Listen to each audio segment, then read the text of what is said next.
Cathy, you've been here all morning, and a real moment in history here. A real moment, another one, because this seems to be happening on a very regular basis. We've gone through, I think, when Andy Burnham, I say when, if Andy Burnham becomes Prime Minister, it will be 6 Prime Ministers in just 7 years, go back 7 years. Theresa May was still in Downing Street, but we have all the signs, don't we, that the Prime Minister is about to resign the podium. Yep. Actually, I've been told it's lectern, not podium, apparently, apologies.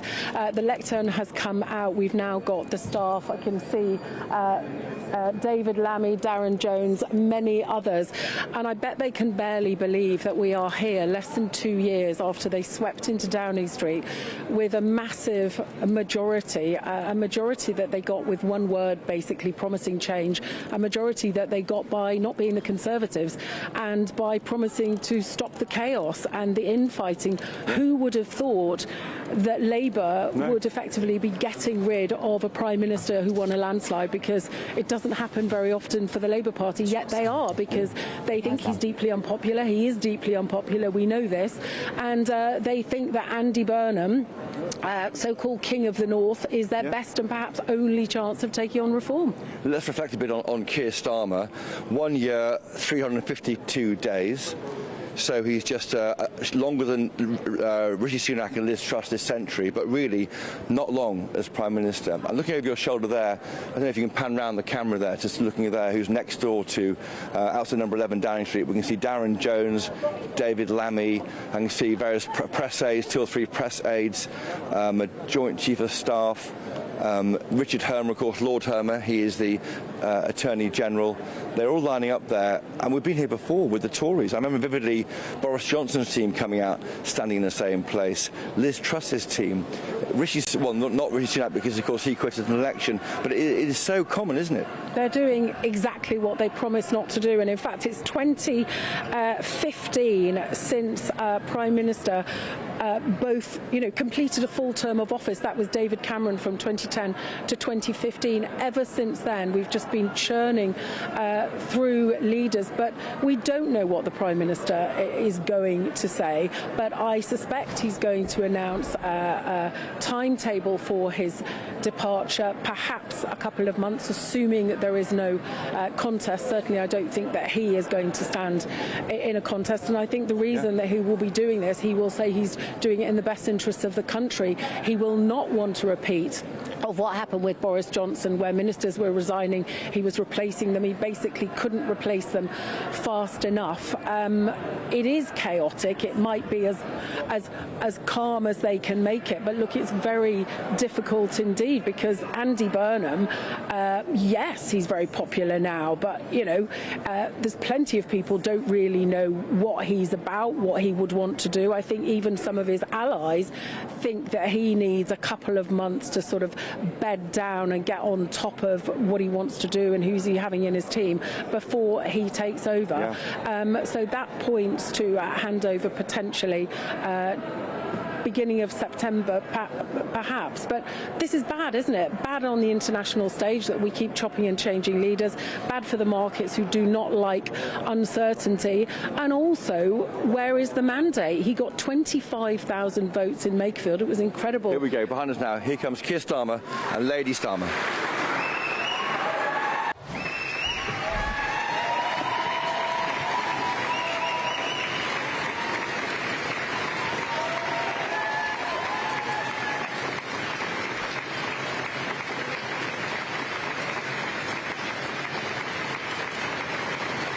Thank you.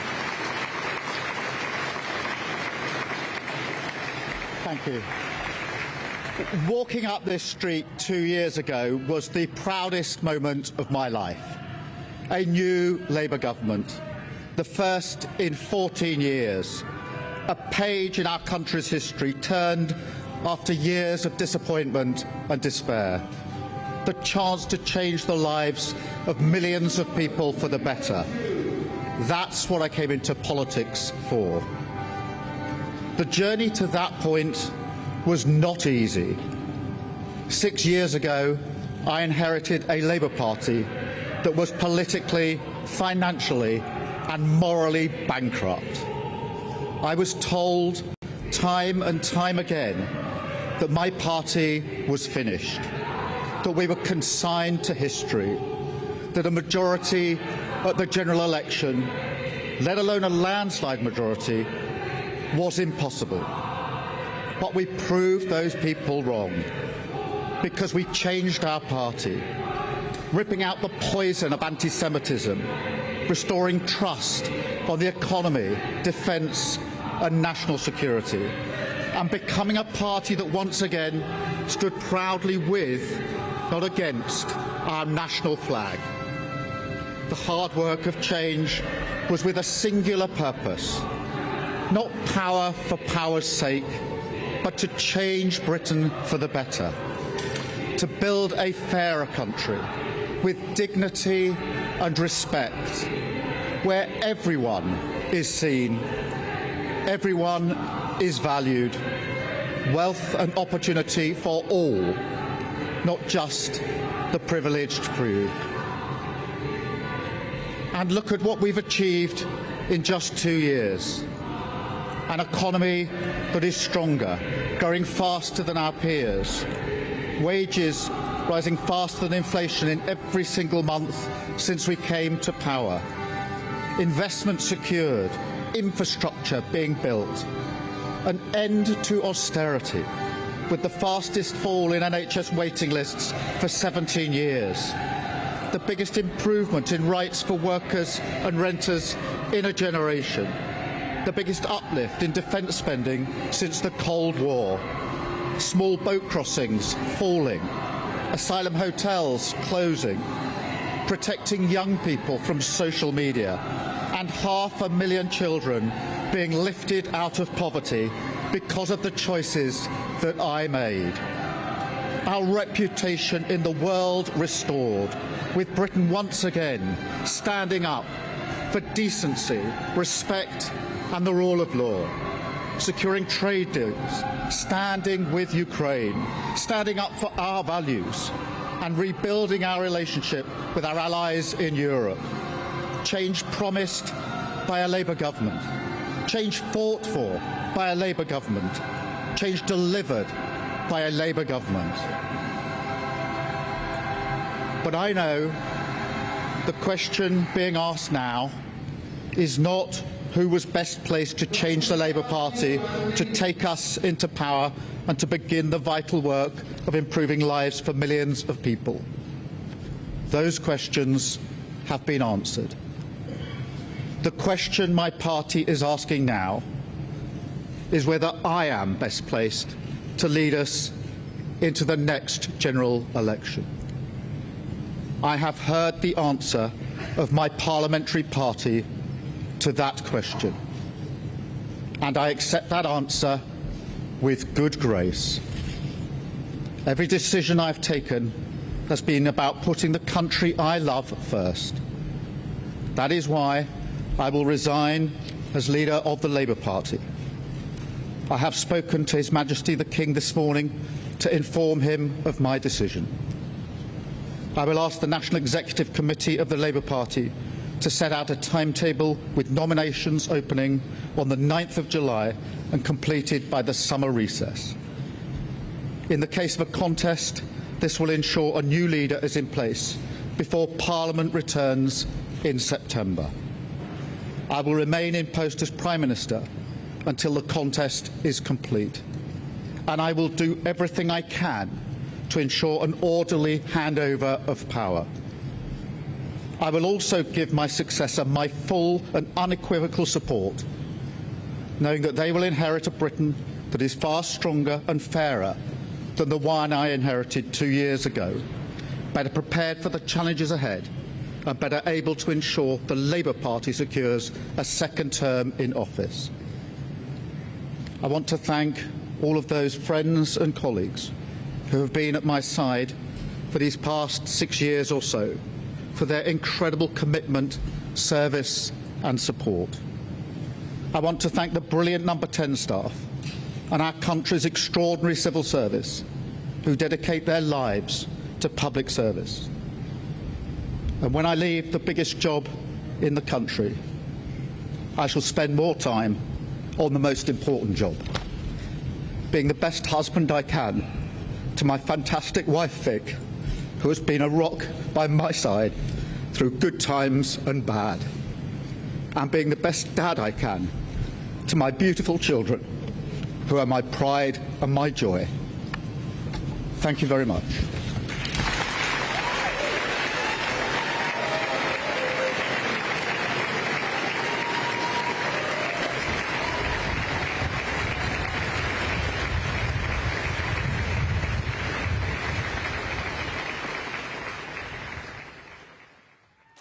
Well, that was Sir Keir Starmer giving a historic resignation speech.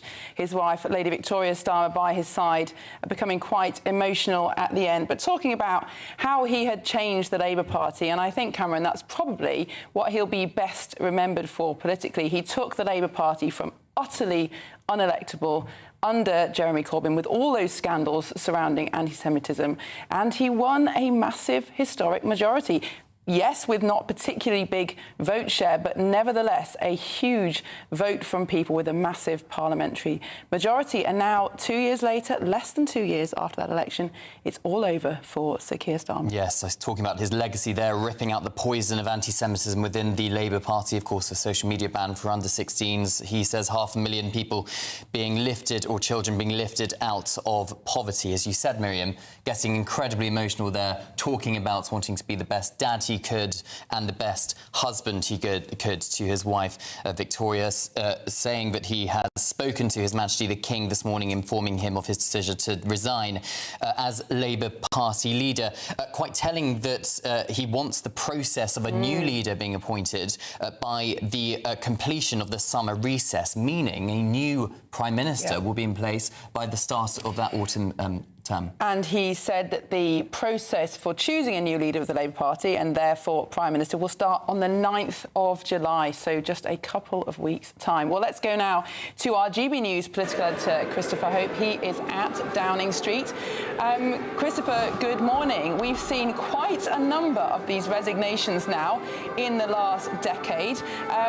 Starmer has the biggest majority of all those people who are being forced to stand down. That vote was not big enough for him. No, and you can almost cut the feeling of the emotion in this street like a knife. When the music stopped playing, we've got protesters playing Ode to Joy while the Prime Minister listed what he says were his achievements in office, of course, small boats crossings, bringing NHS waiting lists down and so forth. But the real nub of what was going on came at the end when the music fell silent, when he said he has listened to the Parliamentary Labour Party, he will be going with good grace.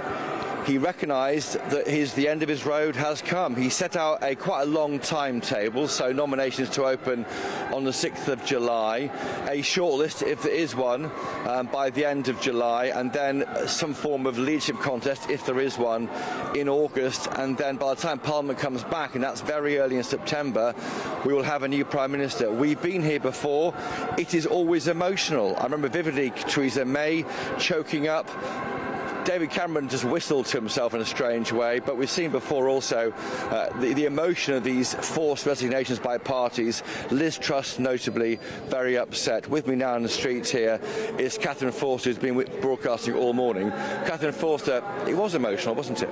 It really was. I thought that was a very gracious resignation speech, actually, and yes, he listed the achievements, which you've mentioned some of those, but then he said the question he's being asked by Labour MPs is if he's the person best placed to lead them into the next general election. And he said, I have heard the answer and accept with good grace. And then he said he would resign the nomination, the contest, a new leader in place before Parliament comes back in September.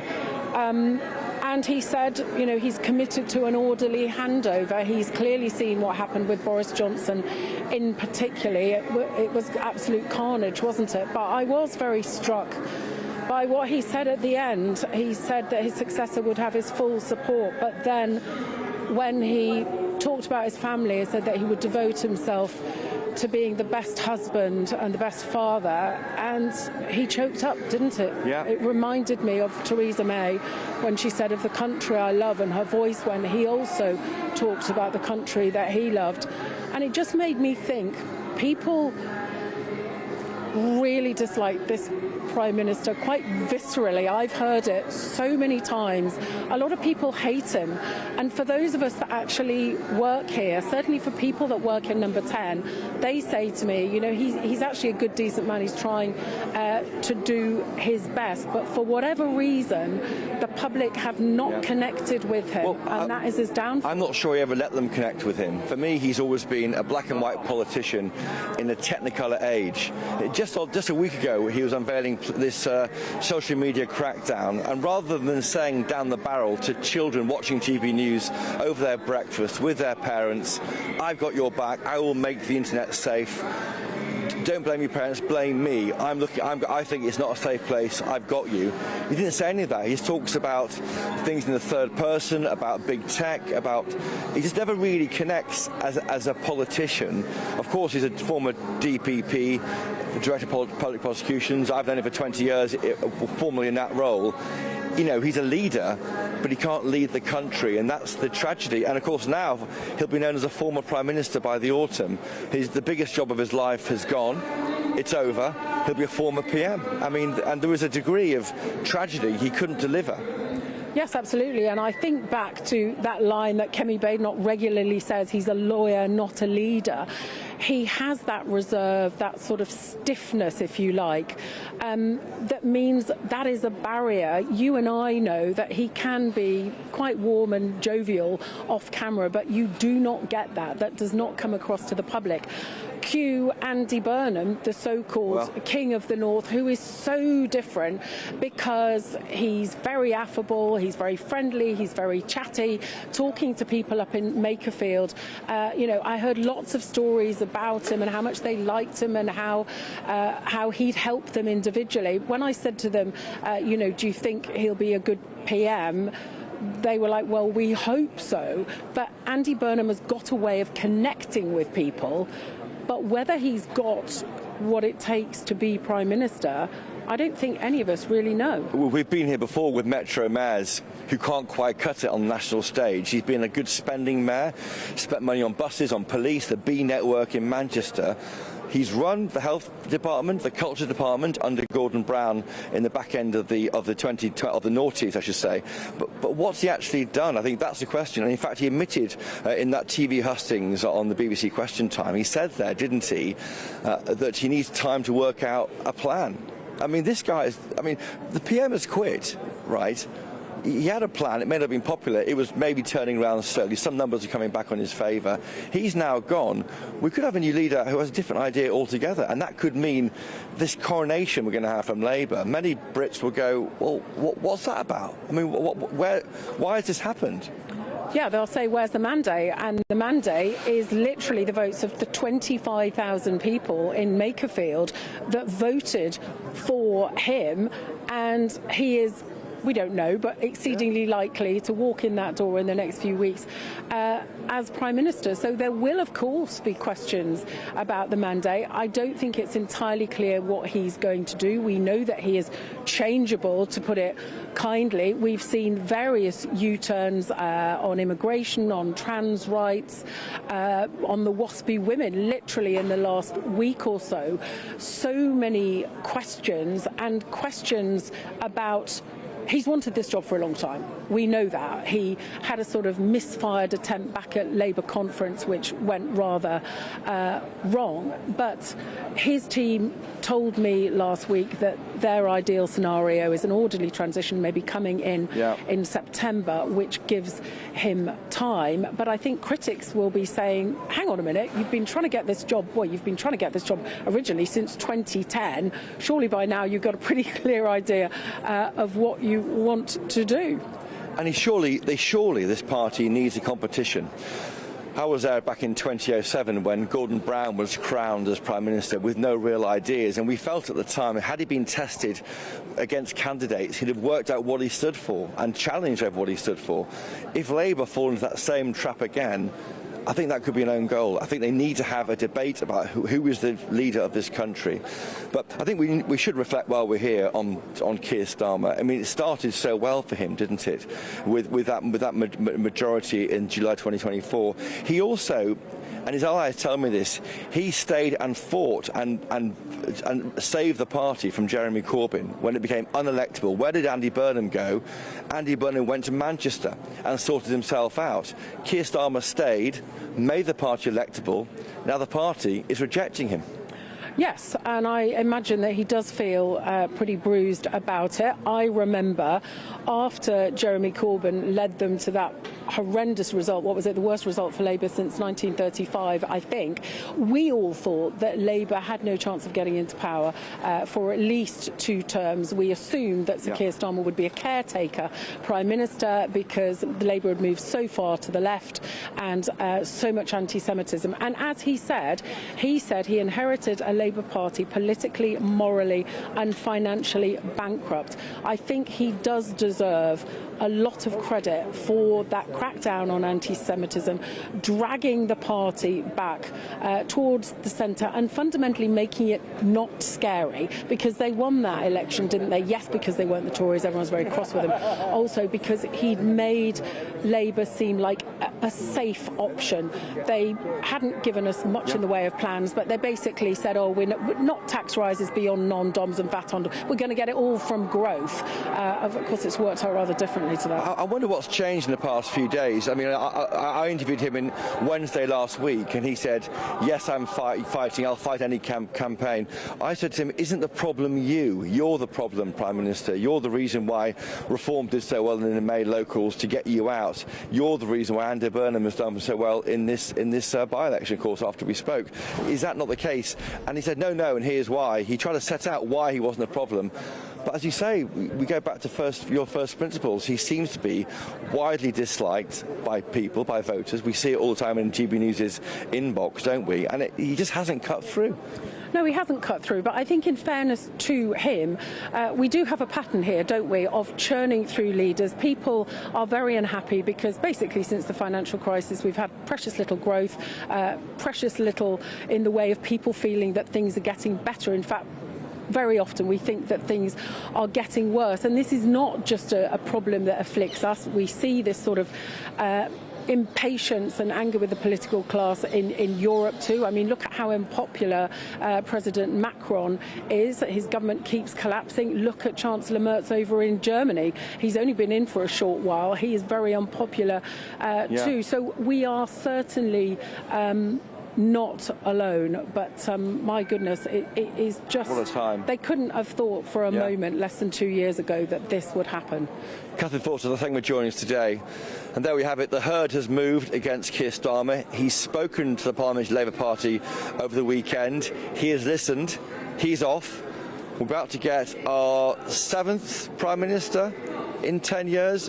These are extraordinary times for the UK. This only used to happen to countries like Italy. We would mock Italy. Well, now we are the laughingstock of the world as we try and find another Prime Minister to lead this country. Chris, Catherine, thank you. And just to recap for those of you just joining us here on GB News, Sir Keir Starmer says he will resign as leader of the Labour Party, and he has informed the King of his decision via phone while the King was at Highgrove in Gloucestershire. Sir Keir Starmer has asked for Labour's governing body to set out a timetable to replace him beginning on the 9th of July and ending by the summer recess to ensure a new leader is in place before Parliament returns in September. Let's just take a listen to what the Prime Minister had to say. Every decision I've taken has been about putting the country I love first. That is why I will resign as leader of the Labour Party. I have spoken to His Majesty the King this morning to inform him of my decision. I will ask the National Executive Committee of the Labour Party to set out a timetable with nominations opening on the 9th of July and completed by the summer recess. In the case of a contest, this will ensure a new leader is in place before Parliament returns in September. I will remain in post as Prime Minister until the contest is complete. And I will do everything I can to ensure an orderly handover of power. I will also give my successor my full and unequivocal support, knowing that they will inherit a Britain that is far stronger and fairer. Well, that was Sir Keir Starmer speaking just minutes ago to announce his resignation as leader of the Labour Party and therefore also as Prime Minister. Well, joining us now from his holiday in Malta is Andrew Pearce, obviously normally my co-host here on Britain's Newsroom. Andrew, what a time to go on holiday.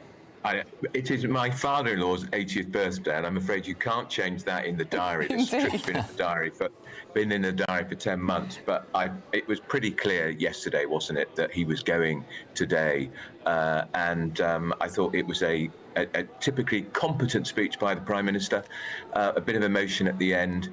But this is a terrible failure, isn't it? 2 years after winning a landslide majority. We haven't seen a landslide like that since the days of Tony Blair back in 1997. But I'm afraid the Premiership was one of utter, abject failure. Politics is a brutal business, and we've got to say it. Failed to deliver on growth.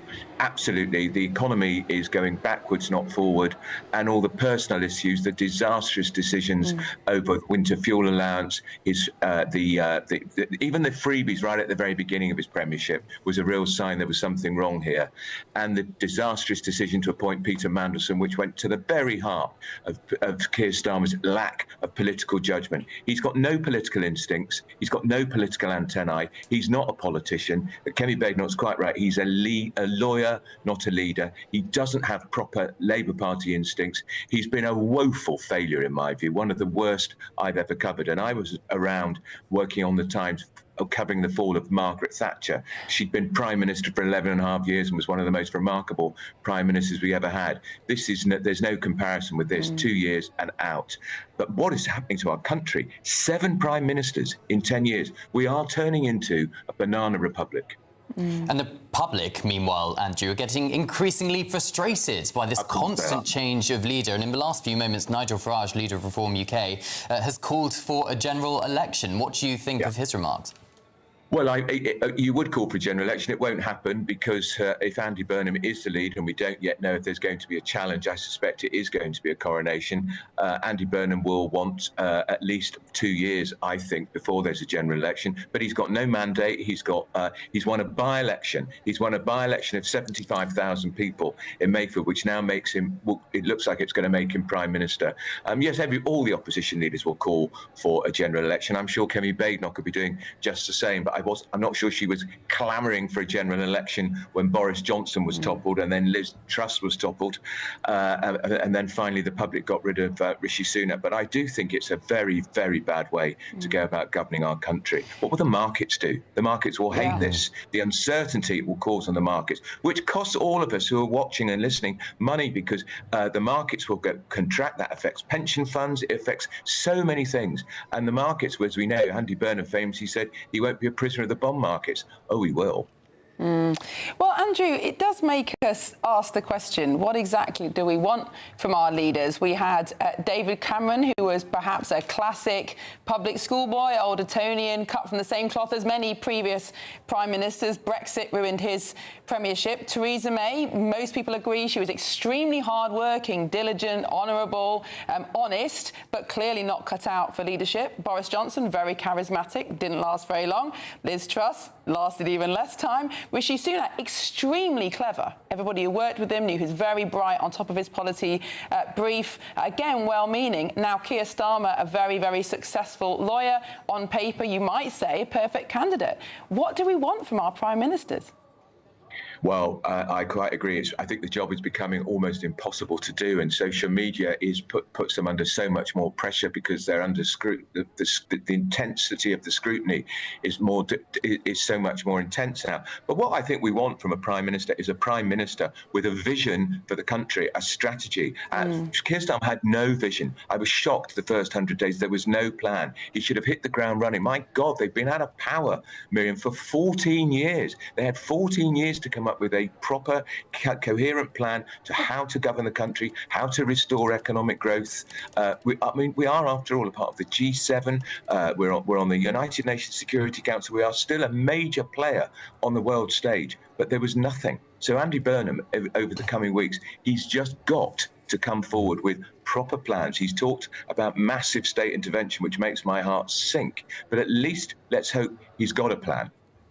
One of the challenges that the Prime Minister, or Sir Keir Starmer, has faced during his premiership is being held to ransom by backbench Labour MPs, particularly when it comes to welfare reform. What's to stop Andy Burnham not running into those same kind of issues, or whoever does take over as Prime Minister? Well, as Miriam knows from her time in Parliament, they've got the whiff of power in their nostrils now, and they're going to wield it as often as they can. I always thought when the Prime Minister backed off that vote on cutting the welfare bill by £5 billion, I thought his authority is disintegrating within the parliamentary party, within Parliament, within the country, because he should have saw off those rebels. He should have seen them off and said, this is the plan. We cannot carry on as we are with welfare so expensive. We're barely generating enough money from revenue to pay our welfare bill. That's what he should have done, but he was frightened. He was fricked, as Mrs Thatcher once said of Neil Kinnock, the Labour leader, a good Lincolnshire expression for being frightened. But Burnham will have a bounce. He's got to exploit that bounce, and in my view, he's got to set out a timetable for how he is going to cut back on the benefits bill, how he is going to continue to make sure illegal migration falls. And it's a bit rich for the Prime Minister to talk about reducing the number of small boats. We all know the only reason small boats numbers falls is because of the weather. And I imagine in the next week or two, we're going to see an awful lot of small boat migrants illegally crossing the channel. Remember when they talked about smashing the gangs? They didn't. So he's got a huge, huge agenda. But for the Prime Minister, politics is a rough old business. He'll be in the Commons this afternoon delivering a statement on the G7 summit. And you watch those Labour MPs who demanded his head, cheering him, roaring approval at everything he says and does, which is exactly what they did to Margaret Thatcher. Now, Andrew, of course, Keir Starmer, the most unpopular Prime Minister in history, although that does seem to be a trend, possibly because of social media. But one thing he has been praised for is building relationships with world leaders.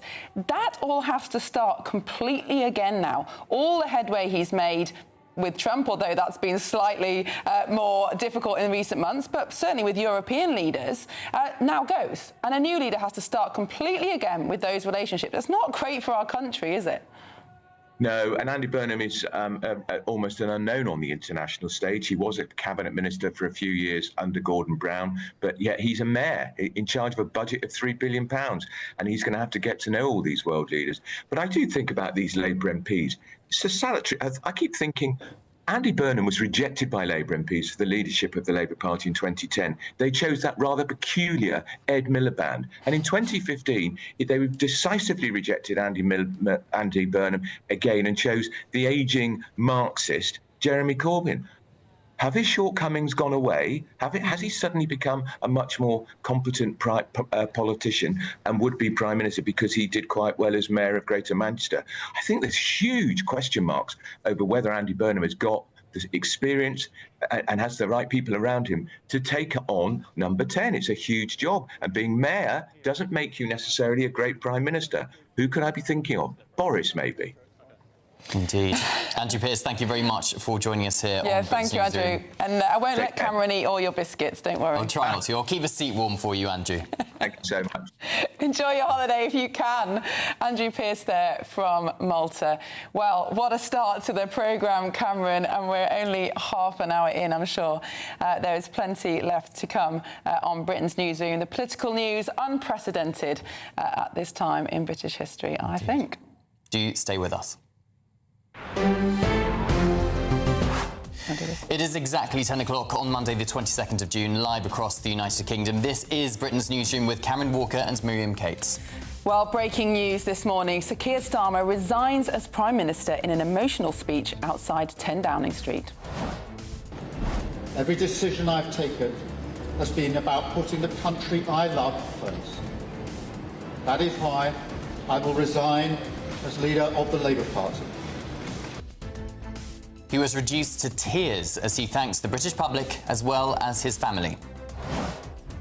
When I leave the biggest job in the country, I shall spend more time on the most important job, being the best husband I can to my fantastic wife Vic, who has been a rock by my side through good times and bad. Whilst Keir Starmer has resigned as Prime Minister, that was a very emotional speech in Downing Street. We can take a listen now to the full speech in case you missed it. Thank you. Walking up this street 2 years ago was the proudest moment of my life. A new Labour government, the first in 14 years. A page in our country's history turned after years of disappointment and despair. The chance to change the lives of millions of people for the better. That's what I came into politics for. The journey to that point was not easy. 6 years ago, I inherited a Labour Party that was politically, financially and morally bankrupt. I was told time and time again that my party was finished, that we were consigned to history, that a majority at the general election, let alone a landslide majority, was impossible. But we proved those people wrong because we changed our party, ripping out the poison of anti-Semitism, restoring trust on the economy, defence and national security, and becoming a party that once again stood proudly with, not against, our national flag. The hard work of change was with a singular purpose, not power for power's sake, but to change Britain for the better, to build a fairer country with dignity and respect, where everyone is seen, everyone is valued, wealth and opportunity for all, not just the privileged few. And look at what we've achieved in just 2 years. An economy that is stronger, growing faster than our peers, wages rising faster than inflation in every single month since we came to power, investment secured, infrastructure being built, an end to austerity, with the fastest fall in NHS waiting lists for 17 years, the biggest improvement in rights for workers and renters in a generation, the biggest uplift in defence spending since the Cold War, small boat crossings falling, asylum hotels closing, protecting young people from social media, and 500,000 children being lifted out of poverty because of the choices that I made.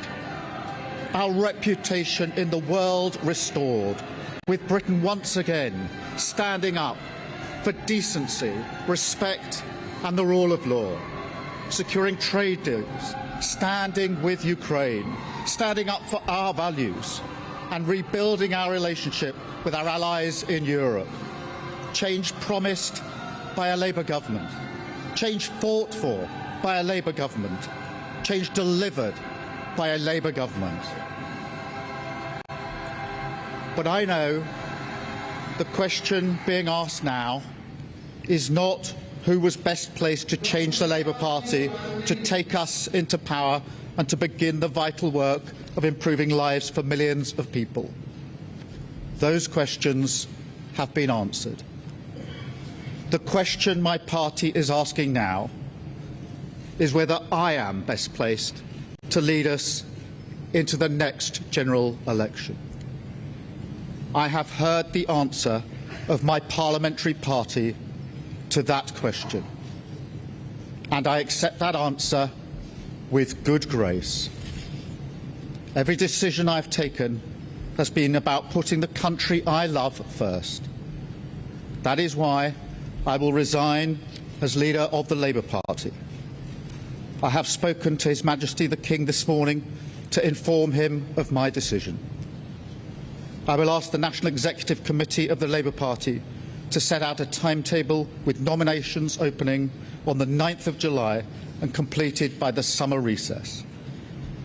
In the case of a contest, this will ensure a new leader is in place before Parliament returns in September.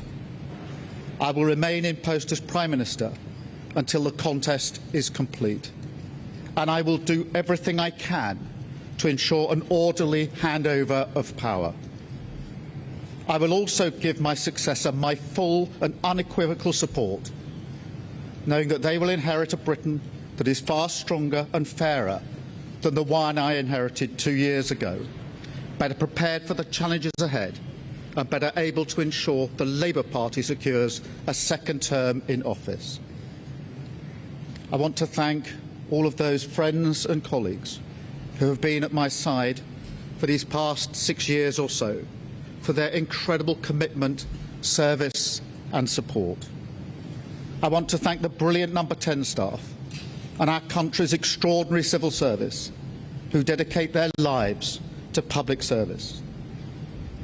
And when I leave the biggest job in the country, I shall spend more time on the most important job, being the best husband I can to my fantastic wife Vic, who has been a rock by my side through good times and bad, and being the best dad I can to my beautiful children, who are my pride and my joy. Thank you very much.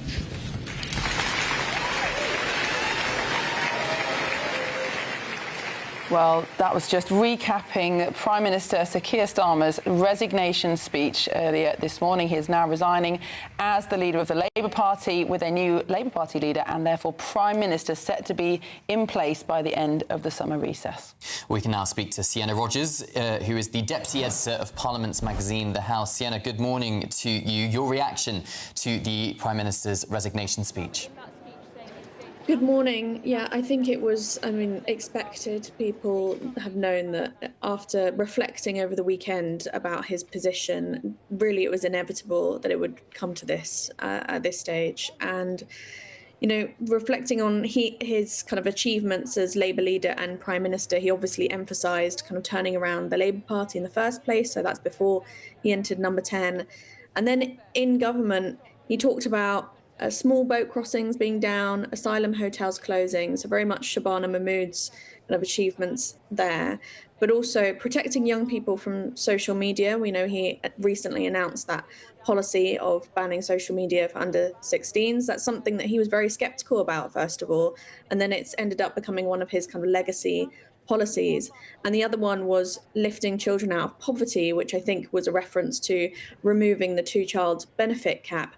Again, that's something that he suspended MPs for initially, for voting in support of that policy, and then did a U-turn and had to let those MPs back in. So I think even in that speech where he talks about his achievements, there were some hints at really what went wrong during his premiership and why we're here now. Now, Sienna, he's clearly been unpopular with his backbenchers for quite some time, but what's the event that's precipitated the resignation today is the election of Andy Burnham on Thursday in that Makerfield by-election. Before Burnham was back in Parliament, there wasn't a clear candidate to replace Keir Starmer, and certainly he had a chance of winning any leadership election against, let's say, Wes Streeting or Ed Miliband. Those calculations have completely changed now, haven't they? Yeah, exactly. I mean, it is significant that obviously the Parliamentary Labour Party felt that even though it's 400 members of them, there are loads of them, but even so, they had to reach from outside of Parliament to get someone who really would have the confidence of that many MPs that would really be needed. And it's understood that Burnham does have hundreds of Labour MPs on side. And that's where it just becomes obvious that once you have at least half the parliamentary party willing to nominate Burnham, the game's over. There was just very little point in Starmer fighting the leadership contest as he said he would, even though he wouldn't have had to get nominations to formally enter that contest. It was just obvious that Burnham would trounce anyone. So now we have this situation where he's set a timetable, and he was clear about that in the speech. He said that nominations would open on the 9th of July. And it does mean that if there is a kind of coronation in effect, we're probably going to have Andy Burnham as Prime Minister in mid-July. The General Secretary of ASLEF, the train drivers' unions, released a statement in the last few minutes saying, "We now need a Prime Minister and Labour Party leader who will deliver Labour's New Deal for working people in full and who understands what the Labour Party needs to stand for in the 21st century." What do you think the challenge is for Andy Burnham or whoever the new Labour Party leader ends up being when it comes to, you know, modernising the Labour Party and really kind of galvanising the country together? Well, I think as we've seen with so many prime ministers, 7 prime ministers over the last decade, my 3-year-old has seen 3 prime ministers. I mean, it's absolutely crazy. We've seen that doing the job of prime minister is really, really difficult, and probably 24-hour news, social media, and all the rest of it has made it much harder. So he will have those problems that all of them have encountered, but also he has the problems of having to basically follow a 2024 manifesto that was quite thin, really boxed in what the government could do in terms of spending and taxes, because the parliamentary party, quite simply, does not want to cut spending on lots of things and therefore needs tax rises. But he won't be able to do that unless he calls a general election and gets that validation on a new manifesto. So it's a really tough situation to be in. He will have to tread very lightly. He will have to try and find loopholes, as this government under Keir Starmer has tried to do and has gotten in trouble with. And he'll also have to contend with, the stakeholders, the trade unions. I mean, many of these things does call into question whether actually a Labour leadership contest would probably be a better idea than a coronation, because if he's not going to go to the country, then at least he'll have had the kind of official confirmation that he has the backing from his party. But we'll see. I mean, opening the nominations on the 9th of July is an interesting one. It means that the NATO summit is out of the way, but it also means that there's a little bit more time. There's almost 3 weeks for a potential rival to Burnham to maybe get their act together and get enough nominations. I mean, I think that's probably doubtful, but it opens up that possibility that maybe someone from the further right of the Labour Party might be able to get 81 nominations. Of course, the difficulty is, Sienna, just very briefly, anybody currently in the cabinet wanting a ministerial job under Andy Burnham is unlikely to show their support for any other candidate. Yeah, that's right. I mean, everyone's just vying for jobs now, and they've all been going to Makerfield and getting to know Andy Burnham if they didn't know him before, and showing their face and making sure that everyone knows what they're interested in and that they're available. So that will be the priority for many. And actually, some of the challenges are probably likely to come from the backbenchers, if there are any. But I think even then, they're all vying for jobs at this point. He has such overwhelming support in the party. OK, Sienna Rogers, thank you very much for joining us. We've got our political editor on standby in Downing Street, Christopher Hope. Christopher, good morning to you again. I mean, we were just talking to Sienna there about the potential for a challenge to Andy Burnham when it comes to the leadership of the Labour Party. How likely is it that it is going to just be simply a coronation for Andy Burnham? I think it's possible, but not likely we get a challenger for Andy Burnham. The obvious challenger is Wes Streeting. Al Khan's, I think he's got a say about it. There's pressure from female members of the Parliamentary Labour Party to have a female challenger. So maybe Yvette Cooper could be pushed forward. They need 81 MPs to support them. Is that realistic? We've been here before when the party tried to gerrymander a choice, and they got Jeremy Corbyn back in 2015. So the party should be careful by doing that. It does look like it's Andy Burnham's battle to lose, but he has come a cropper, I think, by saying things and recanting the following day. Waspy women, remarks about the bond markets last September. There's a whole slew of these areas where he has said these things. I think that is the question mark, I think, for him. But while we're in Downing Street, and the PM has resigned in the past 40 minutes as Labour leader, and of course standing down in September as Prime Minister, let's reflect on what his legacy will look like with Catherine Forster, our chief political correspondent. Catherine, he's going as Prime Minister in September. He's quit as Labour leader today. So how does his last few months as Prime Minister look? Well, he reeled off a lot of what he says are achievements. He says small boat crossings are down, fewer people in asylum hotels. I think one of the main things is going to be assuming it happens, this social media ban on under-16s that was announced in a big rush last Monday. We don't really have any details about it, but if the government follows through on that, that will be a big moment. And lifting the two-child benefit cap, another huge, they would say, achievement. He said very proud to have lifted 500,000 children out of poverty.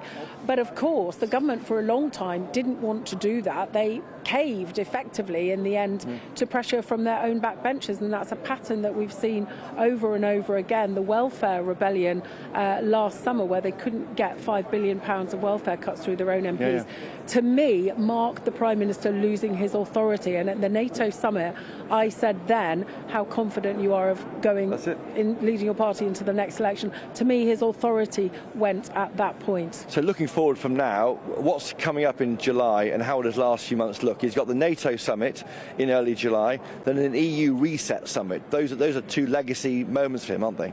Yes, so it looks like he will be going to the NATO summit. He'll have the EU reset, something that he's really been pushing for. Of course, he's in a bit of trouble over defence spending. He said there, proud of raising defence spending by the biggest amount since the end of the Cold War. That's true, but not enough compared to what military experts will say and what other countries are doing. It does give him time to go out in a dignified fashion. Worth saying, some reactions been coming in. Ed Davey from the Lib Dem says that British people are sick of being let down by an endless merry-go-round of prime ministers. Zach Polanski of the Greens saying that he lost the confidence of the country because of his abject failure to challenge the power and wealth of an establishment which has taken for themselves while leaving the vast majority in a cost of living crisis. And Nigel Farage has written a very, very long post on Substack, bit helicopter overhead, bit distracting, calling for a general election. The Conservatives are not doing that. But I thought what really struck me from what Nigel Farage has said, that he says that Starmer is not the first Prime Minister I've deposed, and he won't be the last. He then lists David Cameron, Theresa May, Rishi Sunak, and says next up will be Andy Burnham. I'm not sure if claiming that the political chaos is all because of Nigel Farage has the electoral appeal that maybe he thinks it does. I don't know, but he has said that this has all happened because they can't read my own writing, but basically can't continue to take the votes of the people who support them for granted, only to betray them upon having gained power. He says a general election is the answer, but I don't think we should hold our breath on that. No. And let's reflect just briefly on what the PM said. We've got a clip now of sort of summarising what he was saying this morning outside Downing Street.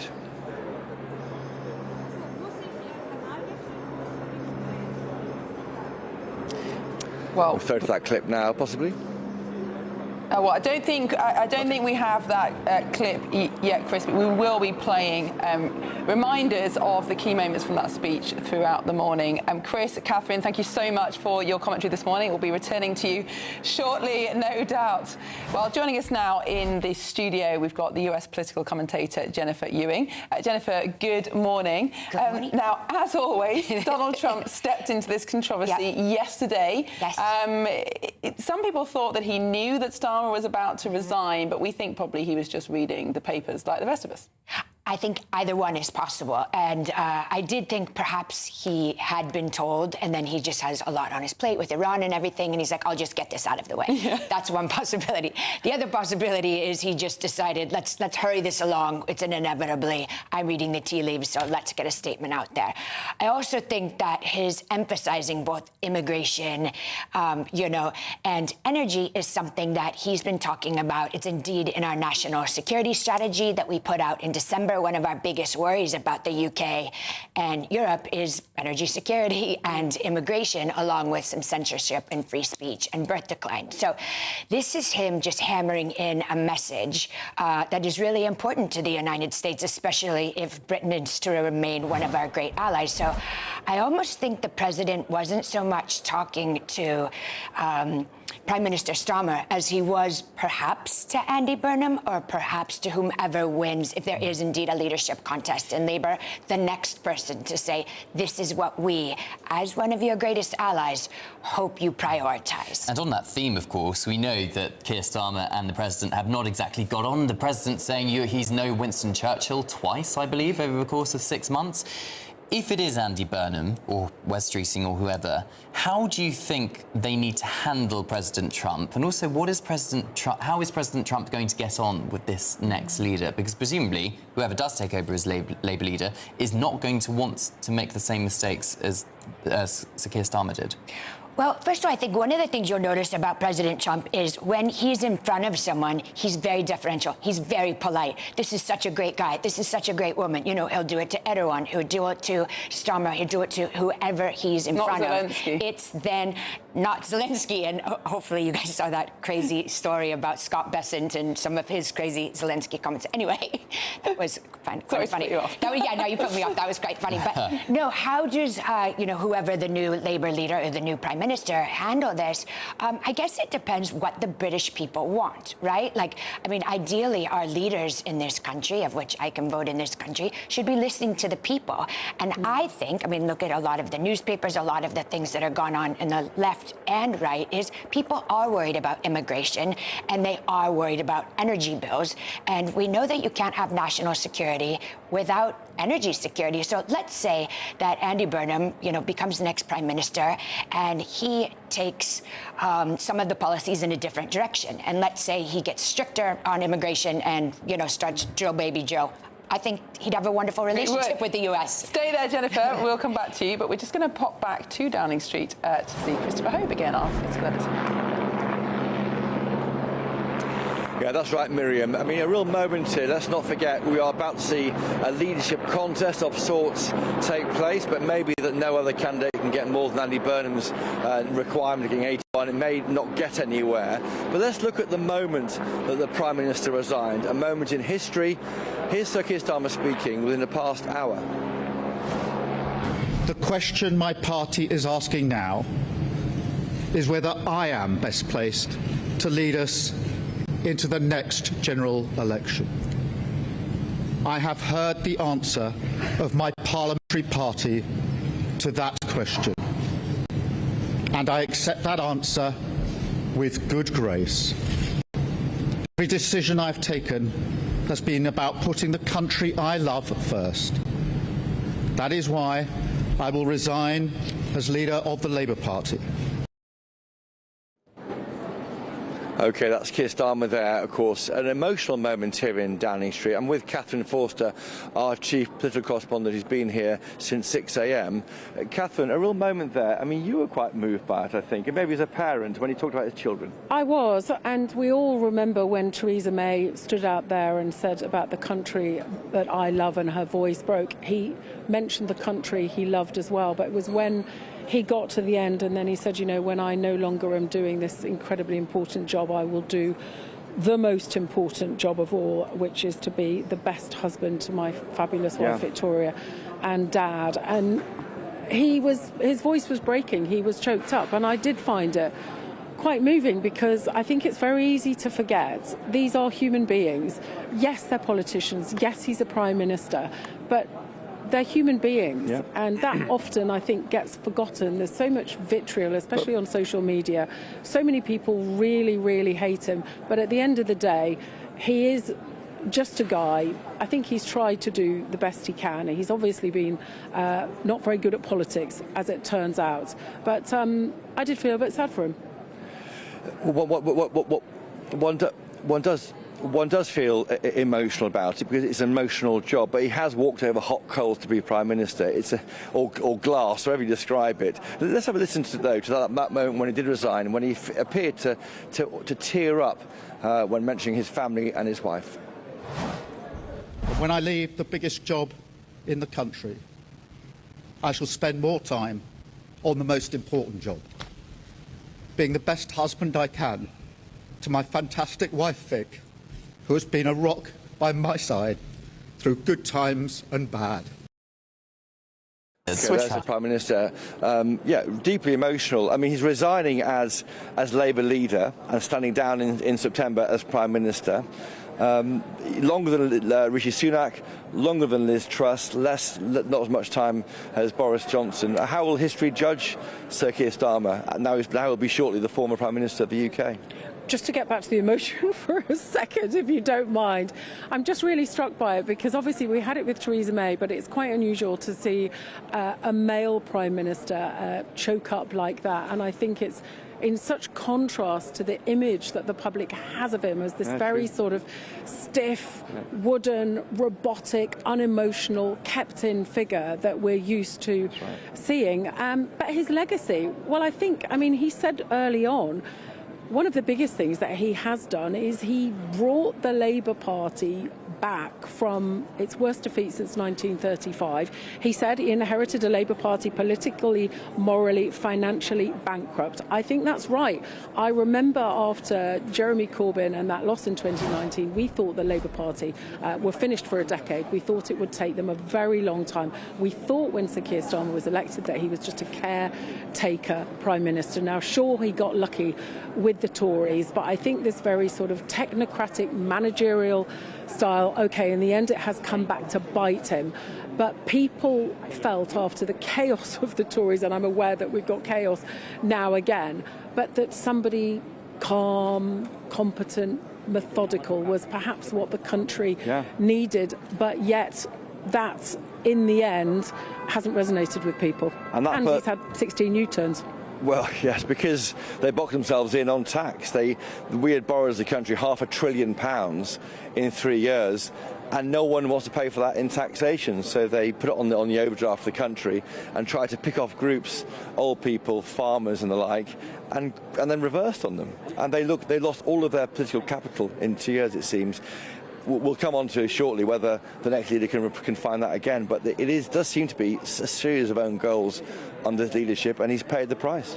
Yeah, and their popularity started to fall off a cliff really very quickly within weeks, because it started with the free tickets, the free dresses, the glasses. And I remember being in Rome with him. It was one of his first visits about illegal migration, and asking him about that. And he was like, well, I'm glad you've asked me, because I want to be stressed that it's absolutely within the rules. And it just seemed to me that yes, it was within the rules to take these things if you declared them, but that's not what it was about. People struggling with a cost of living crisis, worried about paying their bills, don't want to see a very wealthy person earning a lot of money here with a great private pension from being a very senior lawyer taking £2,000 for glasses. He just didn't seem to get it. And then, of course, the winter fuel allowance debacle, that press conference in the Rose Garden at which they set out such a gloomy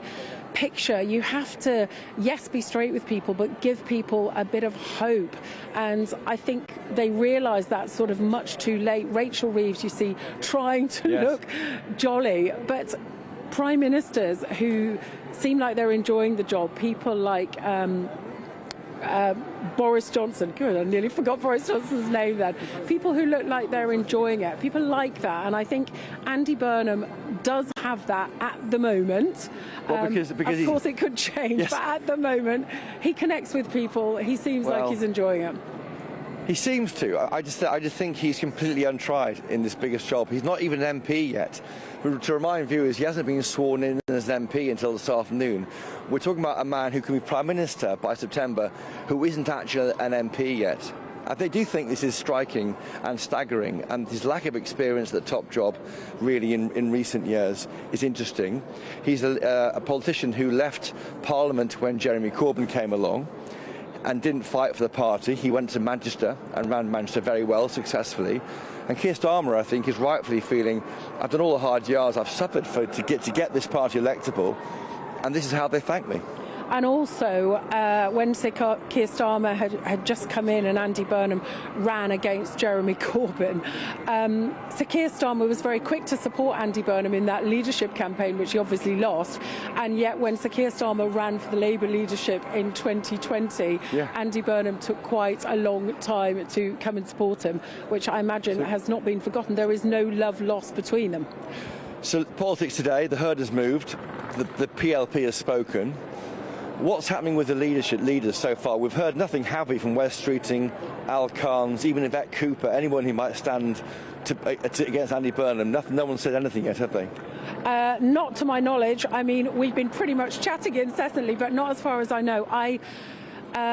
Well, I'd be surprised. Al Carnes, honestly, forget it. He's not going to get 81 names, I think we can safely say, despite his tweeting of sunrises and sunsets and good morning, everybody. But others, though, Wes Streeting. Wes Streeting told me categorically less than a week ago that he would 100% stand no matter what. I don't believe it. Yvette Cooper? I think he'd probably like to be Chancellor. Yvette Cooper, again, I think people will be focusing on what job they can get in Andy Burnham's government. But hey, we will find out in the coming weeks. OK. There you have it. A morning of high drama. The herd has moved. In this case, it's moved against the Prime Minister, Sir Keir Starmer. He has quit as Labour leader. He stands down as Prime Minister in September. Chris Hope, Catherine Forster, thank you very much. Live from Downing Street there. It is just gone 10:30. Sir Keir Starmer has, if you've just joined us, resigned as Prime Minister during an emotional statement in Downing Street. So let's take a listen. Thank you.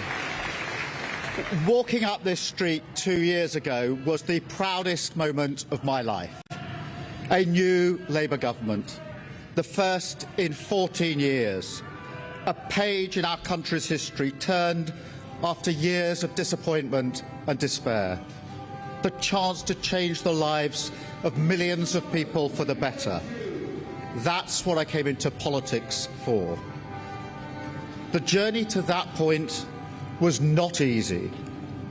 6 years ago, I inherited a Labour Party that was politically, financially and morally bankrupt.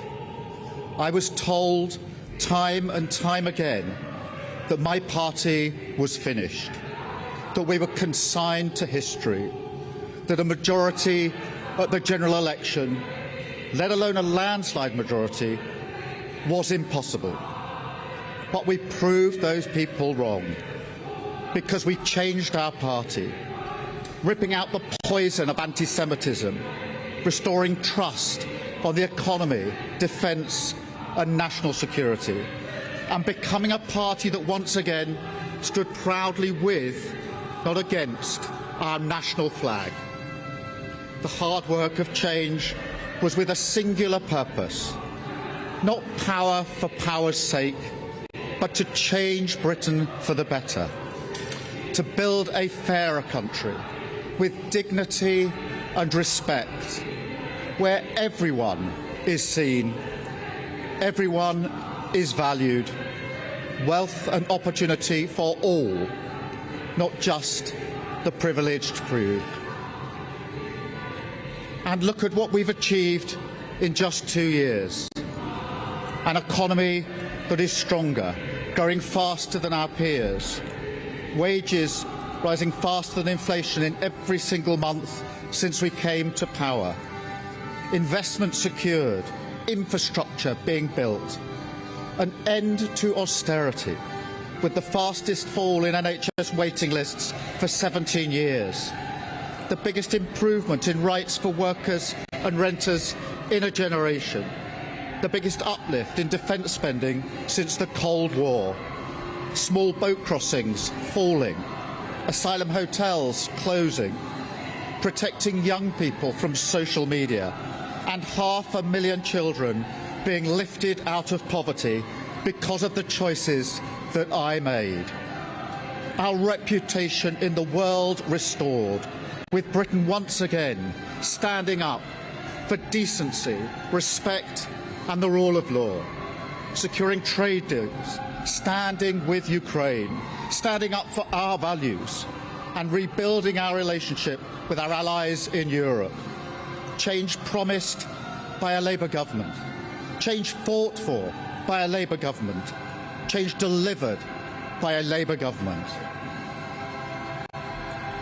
But I know the question being asked now is not who was best placed to change the Labour Party, to take us into power and to begin the vital work of improving lives for millions of people. Those questions have been answered. The question my party is asking now is whether I am best placed to lead us into the next general election. I have heard the answer of my parliamentary party to that question, and I accept that answer with good grace. Every decision I've taken has been about putting the country I love first. That is why I will resign as leader of the Labour Party. I have spoken to His Majesty the King this morning to inform him of my decision.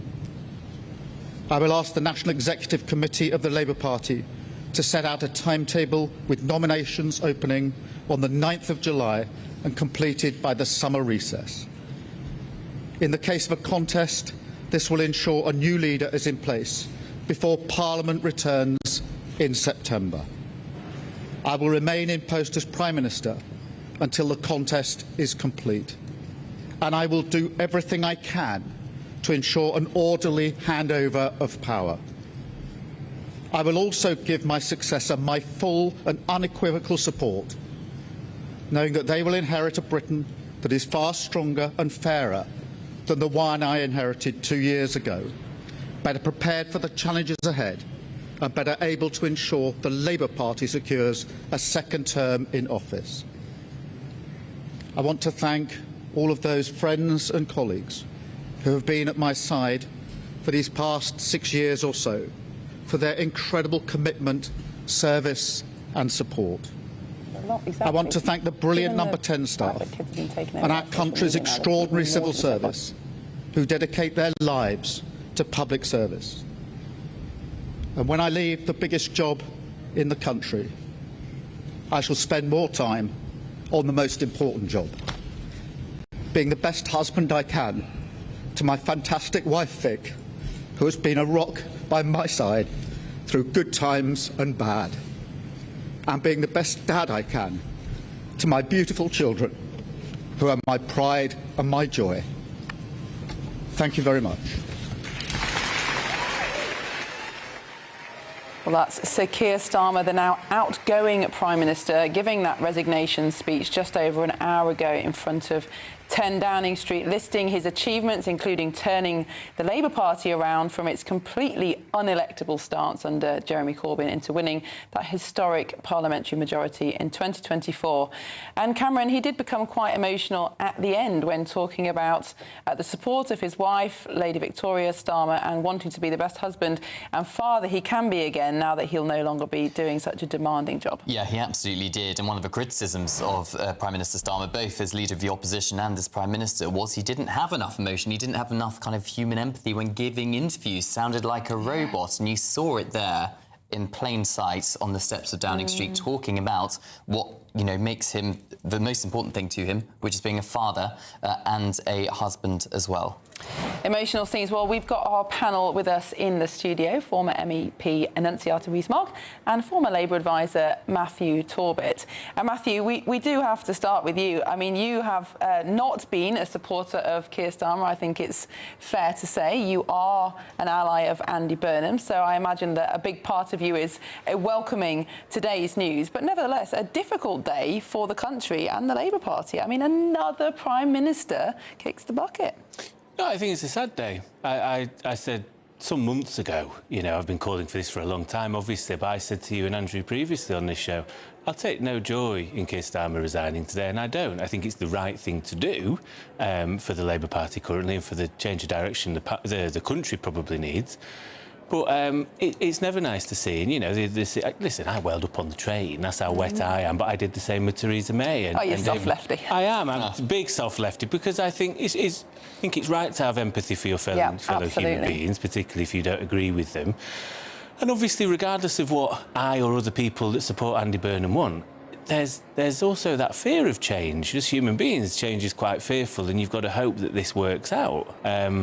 And it was, going right back to David Cameron and Brexit. You go, God, what happens now? Is it going to work? And can it get any worse, basically? So, no, I think it's a sad day. It'll be a sad day for Keir, those around him, but I think it is a sad day for the country in many ways. What kind of change are you talking about here that you want Andy Burnham to bring to this country? How challenging is it going to be to implement that change? Massively challenging, and I think that's why Andy and his team have the right idea in wanting to almost have access talks with the senior civil servants and the permanent secretaries of each department, as you would do during a general election campaign, to see how realistic it is for some of the stuff that he wants to do. Andy Burnham's obviously been a big proponent for many years of a national care service, and I think if you can bring a proper plan for social care, not kicking it down till after the next general election as it was going to be done previously, but bring something in as soon as possible, you free up funds in local authorities and there's more money for local authorities to spend. I think addressing the imbalance that people feel in their lives, whether that be with regards to immigration, whether that be with regards to the economy. And I think something he's quite passionate about is the education system and the reliance. And we've spoke about it in recent days with Keir Starmer, but it's almost like dragging people over coals to talk about apprenticeships and his idea of the MBAC, which is, wants to be educationally the same as a university degree. And I think looking at getting some industry back into this country, a lot of the stuff, ironically, with it being 10 years tomorrow, that Brexit was supposed to be about, bringing back industry and power into communities and people's lives. And unfortunately, under different governments, we've utterly failed on that front. Well, we'll bring you in a minute, Annunciata, but we are just going to go back to Downing Street now with our GB News political editor, Christopher Hope. Chris, bring us up to date on all the developments there. Yeah, a day of high drama hitting Downing Street, but we've been here so many times before with previous Prime Ministers, but Sir Keir Starmer has gone. He's quit as Labour leader today. He's told the King he's standing down as Prime Minister when a new Labour leader has been elected or appointed. Joining me now is Baroness Chapman, Jenny Chapman. She's been with the Prime Minister this morning. Thank you for joining. Hello, Baroness. Good nice to see you, Jenny Chapman. Thank you for joining us today. You've been with him this morning. You're a friend of Keir Starmer. It was emotional at the end. He's a dad. Yes. He's a proud husband. How was he behind the scenes? He's strong. This is a difficult day, and I think you could see that, especially when he spoke about Vic and the kids. And I think even his harshest critics can empathise with that sense of really, it's a big day. There are big emotions flying around, but I think what I heard from his words this morning were a real sense of duty, some pride in what's been achieved. When you think when he became Labour leader in early 2020, just after that catastrophic defeat for the Labour Party, everybody said we couldn't turn around the party and win power in one term. He did that. We've achieved a lot in government. We've got small broke crossings down, immigration down, wages are going up, inflation is down, interest rates are down. Things are going in the right direction. Things take longer than 2 years, and there will be a new Labour Prime Minister to lead us through the next stage of our country's story. Is this party ungrateful for all those achievements? I mean, he's well. I've never seen the Labour Party grateful for anything ever. Well, I say that. That would be a high ambition. I say that because Andy Burnham quit here and went to Manchester. Yeah. Keir Starmer stayed, made the party electable, and he's out 2 years after winning that landslide. It seems a bit ungrateful of them. Well, I don't think there's no such thing as gratitude in politics, unfortunately. And really what matters isn't how people are feeling, it's that there's a massive job to do for the country. We've still got a majority of 150. There's going to be a new Labour Prime Minister now because of what Keir Starmer achieved in turning the party around and winning that historic landslide. And what we need to do now is, yes, there will be strong feelings today and people will have their say at this moment. Yes. We need to choose the new leader. Our Labour MPs need to help us to do that. And then we need to get on with governing this country. And what changed? I interviewed him for GB News in Evian in south of France last Wednesday. He said there's no leadership contest. If there is one, I'll stand. Yeah. And now he's not standing. What's changed in the past 5 days? Well, I think what you need to do sometimes when you're a leader, yes, there's what you want to do, but you also have to listen. and he had an opportunity to hear from many of his colleagues, both ministers and in the wider parliamentary party, and it was pretty clear that the confidence had been shaken sufficiently, that he felt this was the right thing to do for the country.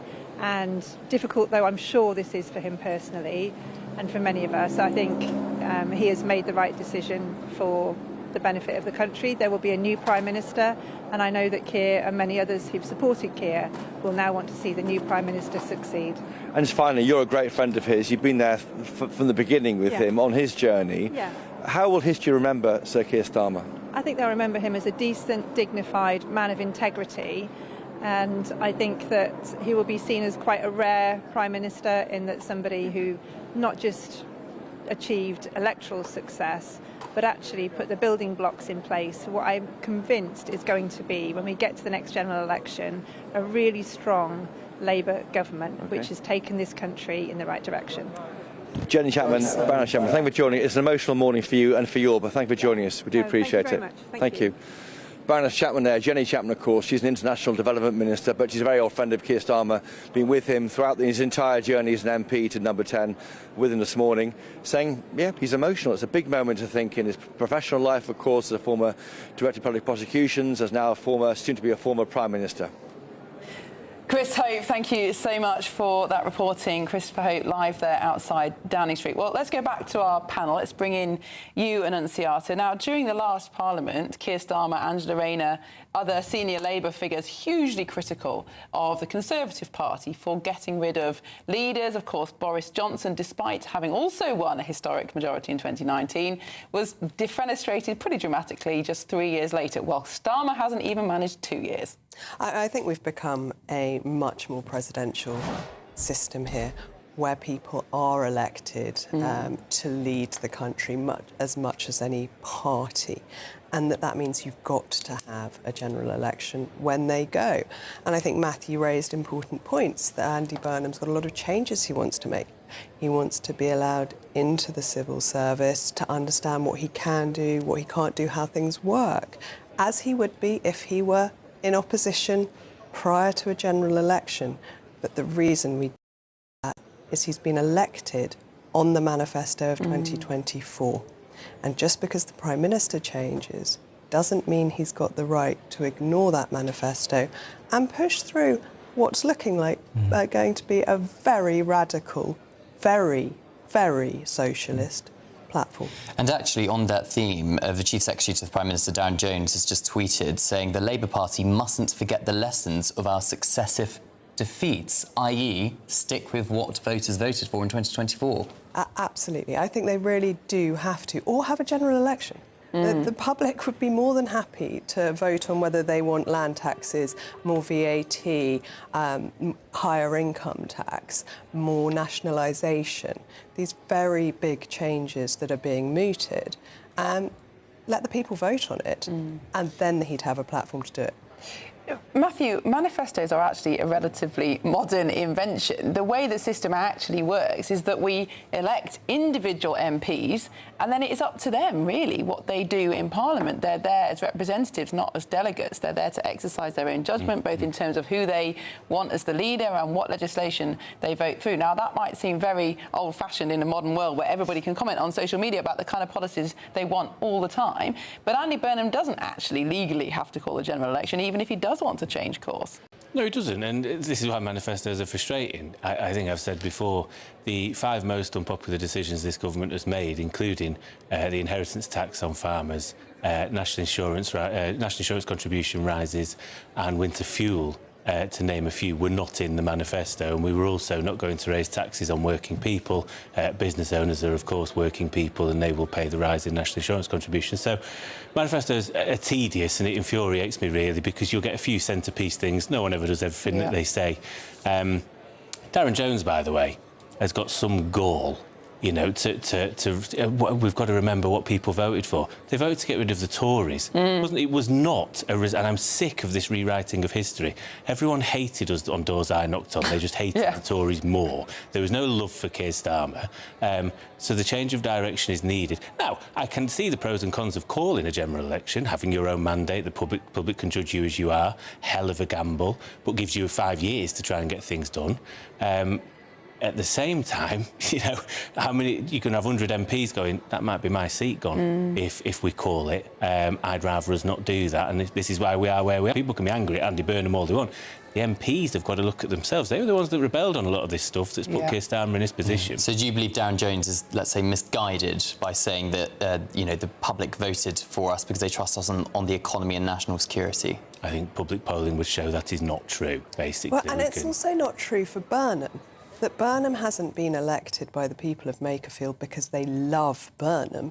He was elected to get Starmer out. I think it's a bit of If you look at the More in Common focus group, More in Common went up there the day after. There was a mixture of people wanted rid of Starmer, absolutely. Absolutely. But there was a hell of a lot of people they found that said, no, I want Andy. But it wasn't the huge majority that it was portrayed as. It's not all a personal vote. There's a lot of anti-Starmer voting in there, which was the platform Reform had run on for the council elections a couple of weeks earlier. And I think this negative voting is really problematic because it doesn't give you what people do want, and it's very hard for politicians to know what people really are voting for. I think that's going to be the next election now. I think we're in a period where people are going to be voting for what they don't want, and if you look at things like reform, you're going to have such a big... You will see tactical voting like we've never seen before, and there will be an anti-reform vote and a reform vote playing out in constituencies up and down the country. And the question may be who is most efficient at bringing together that tactical vote. Matthew, just before we move on, you've read out a fascinating football statistic to us a few moments ago. And, of course, remembering that footballers have relatively short careers, this is really an indication of just how turbulent our politics is. So the trivia today is that history is going to be made as both all three of Harry Kane, John Stones and Jordan Henderson look set to become the first England internationals to go through a change of Prime Minister during an international tournament for a record-breaking third time. Such is the instability in this country. Ridiculous. But absolutely incredible. The public just are incredibly frustrated by the fact we're about to have our 7th Prime Minister in the space of a decade, and the term has been mooted around Parliament and on social media in the last month or so, but when the herd moves, it moves. Lots of Labour MPs were worried with Prime Minister Starmer at the top that they're going to lose their jobs at the next election. Is Andy Burnham going to be able to turn the tide on that at the next election so Labour MPs can keep their jobs?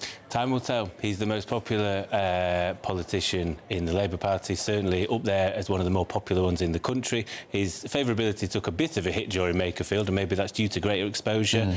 You're having to go back on things that you would like to do, and it's a hell of a job ahead. What I've always said is, I don't believe he's the Messiah, like some do. I think he gives us the best chance of not losing the next election, and all I knew is that Keir Starmer would not win the next general election. That was it for me. Annunziata, what do you think are the reasons for this instability? We were just talking earlier, my eldest son will turn 18 this summer. He's on his 8th Prime Minister. Whereas, you know, when I was his age, I think we were on 3, and we were looking through recent political history, and there have been decades where there have been 5 or 6 changes of premiership, but it's often been the same Prime Minister losing, being out for a year, winning again. To change actual people inside number 10 this many times, unprecedented. Why? Well, no, it has happened before. I think the 1840s and 50s, there were 7 Prime Ministers in 8 years. OK. So we're... Did we get... I don't think we went back that far, did we? Not quite that level. But the problem isn't always just the people. It's the systems. And Tony Blair changed a lot of things in our constitution. He really undermined our judiciary. He politicised our civil service. He gave lots of powers to quangos over which politicians have no control. There's no democratic oversight. And these things handed all sorts of powers over to foreign nationals via treaties such as the ECHR. all of that has got to be undone to make Britain governable. Otherwise, we are going to carry on in this chaos because no one can actually get through the changes that are needed. And how easy is it to undo all of those changes you just laid out? It's going to require a lot of political will. It is perfectly possible, but they are going to have the backing of the British people, because it will be a big, big change. It will be a change to things we have had before. Functioning legal system, for example, all for the good, but the judges will fight it tooth and nail. The House of Lords will fight it tooth and nail. So it's going to have a strong mandate. And if the right is divided and doesn't agree to do that and put it to the people before an election, I think it will become impossible and will remain ungovernable. And of course, Andy Burnham, a key part of that Blairite government that introduced all those constitutional reforms. Yes. Well, we are going to come back to our panel shortly. Thank you both, but we're going to cross over now to Downing Street, where our GB News political editor, Christopher Hope, is live for us. Chris, what a momentous morning. Well, it really is. And politics, Miriam, as you know very well, of course, moves very, very quickly. Now, I'll give you an update on the timings. This is surprising. So on 9th of July, the Parliamentary Labour Party will open nominations to be leader. That period closes on the 16th of July, the last day before Parliament breaks for recess. There'll be a in-person hustings of the PLP. 400 or so Labour MPs will then debate what the plans are for all the candidates. But in the case of a contest, that means that if there's a contest, there will be a new leader in place by the start of September. However, if there's no contest, we will have a new Prime Minister by the 17th or 18th of July. So to repeat that again for viewers and listeners, if no one stands against Andy Burnham, for example, we get a new Prime Minister within 3 weeks. So all this chatter about waiting until September, that's what the Prime Minister, Sir Keir Starmer, wants to happen. Now he's resigned as Labour leader. He could be replaced as Labour leader within about 3 weeks. It could be a very, very swift handover. What that means for politics is that, yes, Sir Keir Starmer will go to the NATO summit a week before the close of those nominations, but it could well be that the new Prime Minister, the first thing he does is leads Britain in Brexit reset negotiations.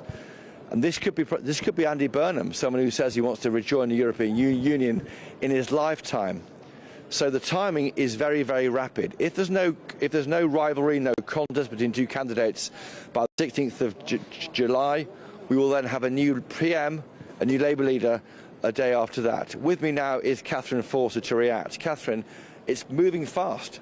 Yes, it is. I had heard that date as a possibility, but Andy Burnham's team last week very clearly told me in Makerfield that what they really wanted was perhaps a couple of months to have him in place, perhaps by the beginning of September. So if nobody else stands, then Andy Burnham and his team got to get their ducks in a row very, very quickly. Of course, you would say, well, he's wanted this job for a long time. He should have worked out exactly what he's going to do with it. But I think there is concern, even amongst allies of Andy Burnham, that perhaps he's not quite ready. Well, I think that timescale is impossibly short. This is Andy Burnham. He's the Mayor of Greater Manchester. He runs a bus network and the police. And now it could be the case that he is dropped into number 10 in 3 weeks, 2.5 weeks after becoming an MP, and with no real idea. I mean, he did say in that meeting of the Parliament on the BBC Question Time programme, he needs time to develop some policies.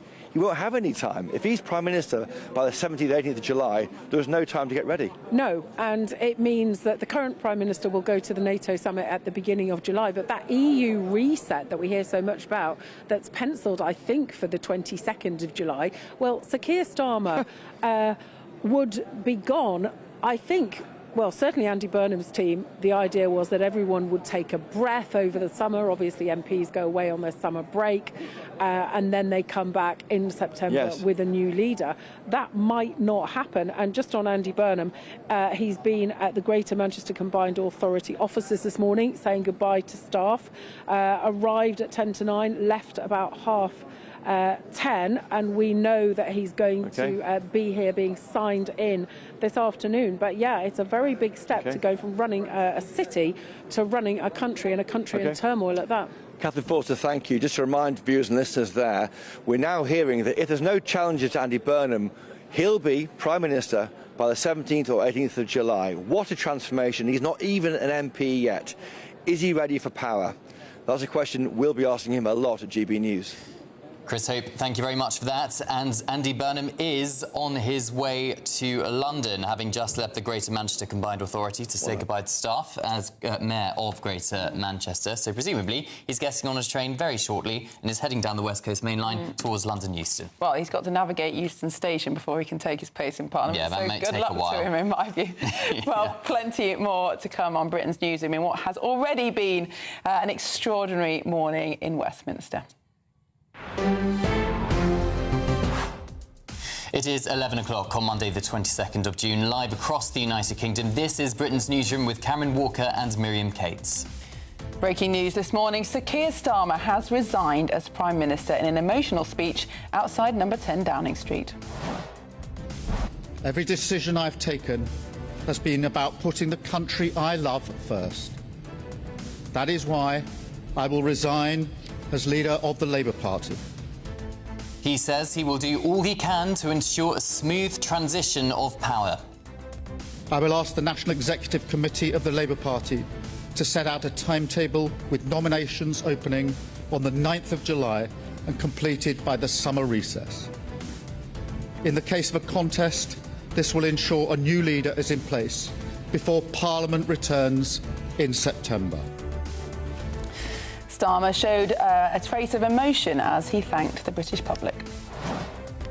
And when I leave the biggest job in the country, I shall spend more time on the most important job, being the best husband I can to my fantastic wife Vic, who has been a rock by my side through good times and bad, and being the best dad I can to my beautiful children, who are my pride and my joy. A very emotional Keir Starmer there, the Prime Minister embracing his wife before returning inside number 10.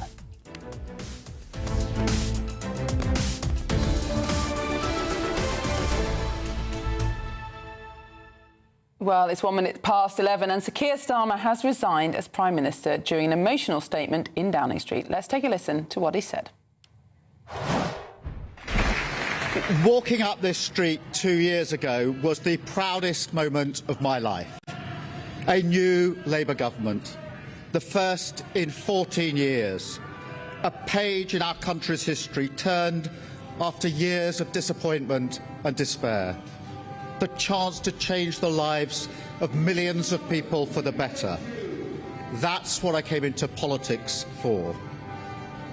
The journey to that point was not easy. 6 years ago, I inherited a Labour Party that was politically, financially and morally bankrupt.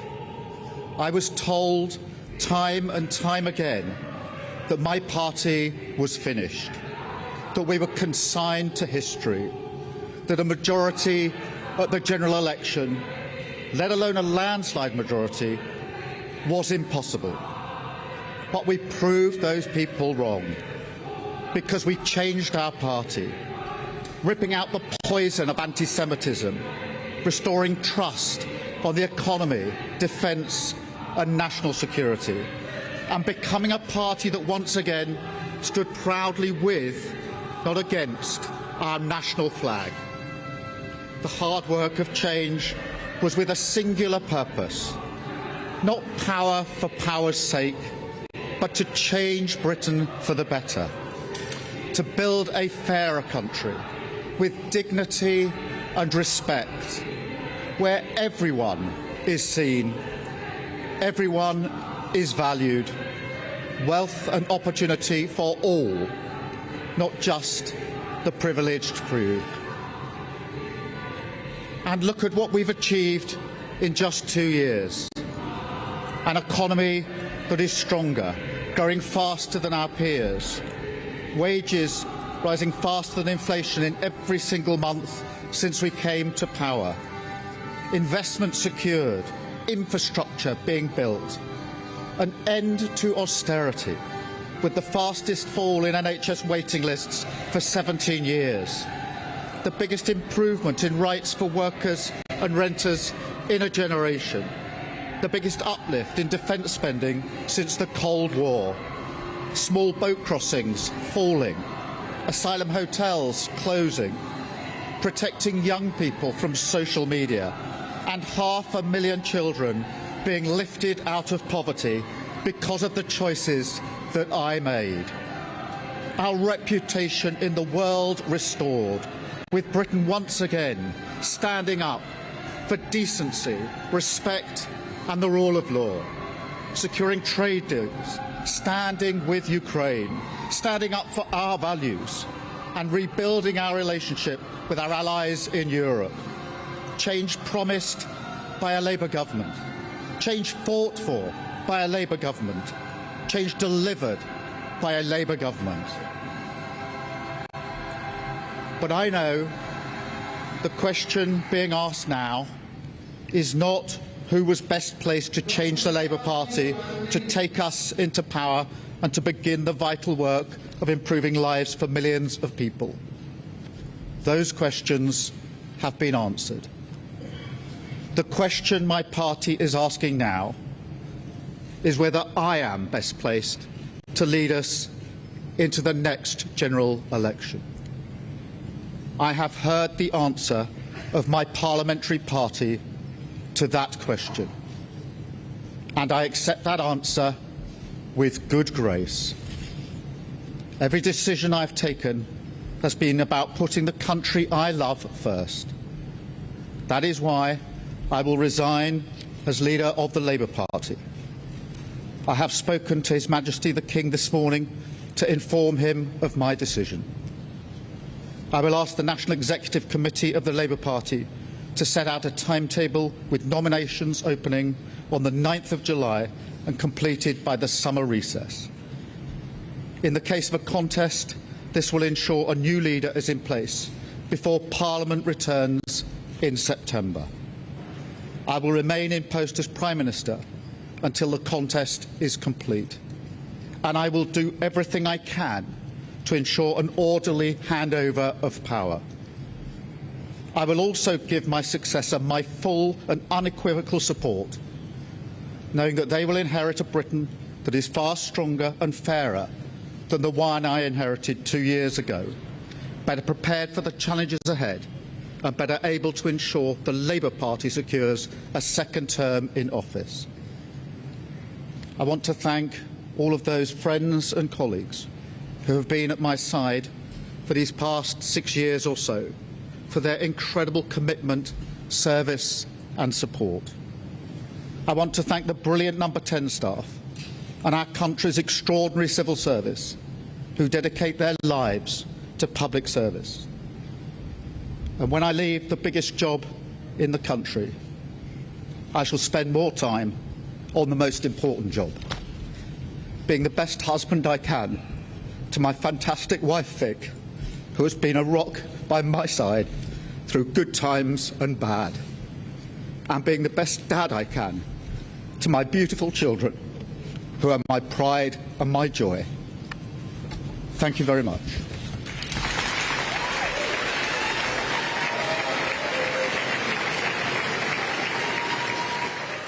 Well, that was Sir Keir Starmer's speech, now about an hour and a half since he resigned, hugging his wife, Lady Victoria Starmer. And Cameron, it brings back memories for me of seeing Boris Johnson do that, Liz Truss do that, and then, of course, Rishi Sunak didn't resign as leader, but call a general election in a similar kind of statement, but, of course, with the pouring rain. I don't know if you remember that. Yes. Back in, would that have been May 2024? Well, that was him announcing that he's going to hold a general election, wasn't it, when it was raining? And for several weeks before that, there had been rumours that he was considering calling an early election, but they were quickly scotched. But that day, Downing Street went quiet and all inquiries into the press office and all inquiries from backbenchers were completely blanked. And I think we knew at about 12 o'clock, 12:30, that that was it. He was going to do it. I wonder why. And visibly emotional there, talking about his wife and his children. I think the former Prime Minister David Cameron, I think, broke down a little bit during his resignation speech on the day after the Brexit referendum result, announcing his intention to stand down, as did Theresa May as well. Indeed. A very famous podium. Well, the next person to stand at that podium could probably be Andy Burnham, currently the Mayor of Greater Manchester. He has responded to this morning's event in a tweet on X. He said, "Keir has given huge service to our country and I want to thank him for his leadership and dedication during such a challenging period." His decision marks the beginning of a transition, and it is important that this process is conducted in an orderly and responsible way. "I will put myself forward as part of that process. The country expects stability, seriousness and a continued focus on the issues that matter most, and that is what it will get." As we move forward, our priority must be to work together to get the country back to where we all want it to be. People want to see progress on economic growth, cost of living, public services, housing and opportunities for the next generation. Political change should never distract from the responsibility to improve people's lives. The Labour movement has always been at its strongest when it looks forward with confidence and purpose. And this is what we will do from here, and we will make sure this transition is a positive process of renewal for our party and our country. That is Andy Burnham's statement following the Prime Minister announcing his intention to stand down as Labour Party leader and, of course, as Prime Minister, sounding, Miriam, quite prime ministerial himself there. I wonder why. And it took him about an hour to post that. Clearly been having some discussions probably about how to respond. He's going to put himself forward. Doesn't know yet, of course, whether or not anybody else will. If they don't, if he is the only candidate for the leadership, he could be Prime Minister by the 16th of July. Yes, That's only 3 weeks' time. away. Yes. And he's obviously a very experienced politician, much more experienced than Keir Starmer. He's been at the heart of the Labour Party for a long time, but he has not been in Parliament for these last 16 years. And, you know, being an MP is a difficult job. It takes a while to get used to it, to set up your office. It's going to be quite an extraordinary transition if he does indeed become Prime Minister. And it's been quite a turbulent decade, hasn't it? So leaving in 2017, probably a completely different place to what it was when he left to become Manchester Mayor. Anyway, GB News' political editor Chris Hope is in Downing Street for us. Chris, what did you make of Andy Burnham's statement there? Well, that was interesting, but far more interesting for me is that Wes Streeting is not going to stand against Andy Burnham. Now, this is breaking in the past few moments. This means it's highly likely that we are going to have a new Prime Minister by the 16th and 17th of July, and that person is almost certainly going to be Andy Burnham. This is huge news here. This means that this Andy Burnham, who is not an MP as we speak, will become Prime Minister, I expect, in about 3 weeks' time. With me now is Catherine Forster to react to this moment. Catherine, what's happening? Yes, huge, not unexpected, I don't think. Wes Streeting told me only a week ago that he was 100%. What's he saying now? But he is now saying, pays tribute to the Prime Minister, talks about why he resigned, but also says that his plans to change the country. And then, this is the critical bit, having spoken at length with Andy in recent days, I'm convinced that there is a place for those ideas, his ideas, under his leadership, that he's committed to building an inclusive party that draws on the best of our political traditions. He can win the fight of our lives against the forces of nationalism. We could spend the summer exaggerating small differences, or we can roll up our sleeves, help him to deliver the change our party and our country needs. That's the choice that I'm making, and I hope that everyone else will back Andy too.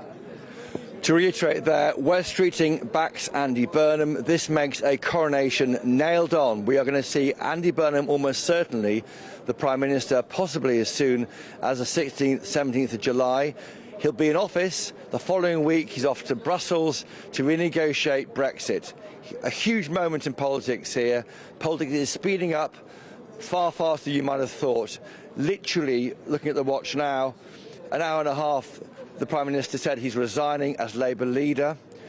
And now we know that there may well not be a contest, because Wes Streeting was by far the only person who really could have had a go at Andy Burnham. Al Carnes might stand, maybe. Yvette Cooper, possibly. But this is a signal that, frankly, that this will be a coronation, and this will put further pressure on this government to justify why on earth it's changing leader to a man who wasn't even an MP. He didn't stand on that manifesto in July 2024. Don't forget that. He didn't stand on the manifesto put forward by his party in July 2024 because he wasn't an MP. Does he believe in that manifesto, or will he be forced now to go to the country in short order? Quite extraordinary. Catherine, your reaction there to Wes Streeting not standing against Andy Burnham? Yeah, I'm not remotely surprised because I think he wants to be Chancellor. We know that Ed Miliband was the hot favourite for that, but we also know that Andy Burnham's team are going cold on the idea because of his stance towards net zero. Andy Burnham is talking about reindustrialisation. He was talking the other day about the importance of cheap energy. We've got the highest industrial energy prices in the world, and Ed Miliband with his net zero. Many people, including Sharon Graham, the leader of Unite, think that those two things do not go together well. So I would say we don't know who is going to be Chancellor, perhaps Yvette Cooper, but somebody who will not frighten the horses that are the bond markets. Rachel Reeves, interesting that the current Chancellor was out for a jog this morning, but didn't feel it necessary to go and stand with the team when Keir Starmer made his speech. But from everything we hear, I don't really think there's any chance of them keeping Rachel Reeves on. So Wes Streeting, perhaps for Chancellor, could be Yvette Cooper, could even be somebody like John Healey. And we're checking now the Twitter handles for other possible leadership contenders. My colleague Keith is here. Keith is now looking to Al Carnes' Twitter following, Yvette Cooper, Angela Rayner. But it could be that within hours there'll be no one left to stand against Keir Starmer, and that means we will have Andy Burnham crowned as Labour leader within 3.5 weeks. Quite extraordinary. Politics is moving fast, much faster than many of us would have thought. Christopher, Catherine, thank you so much for keeping us up to date. Fascinating news that Wes Streeting is not going to be standing. Well, we're now joined by the political editor at HuffPost UK, Kevin Schofield. Kevin, good morning. I trust you will have heard that news just in recent minutes that Wes Streeting is not going to stand against Andy Burnham in the forthcoming leadership election. So I suppose that begs the question, is there anybody else who will?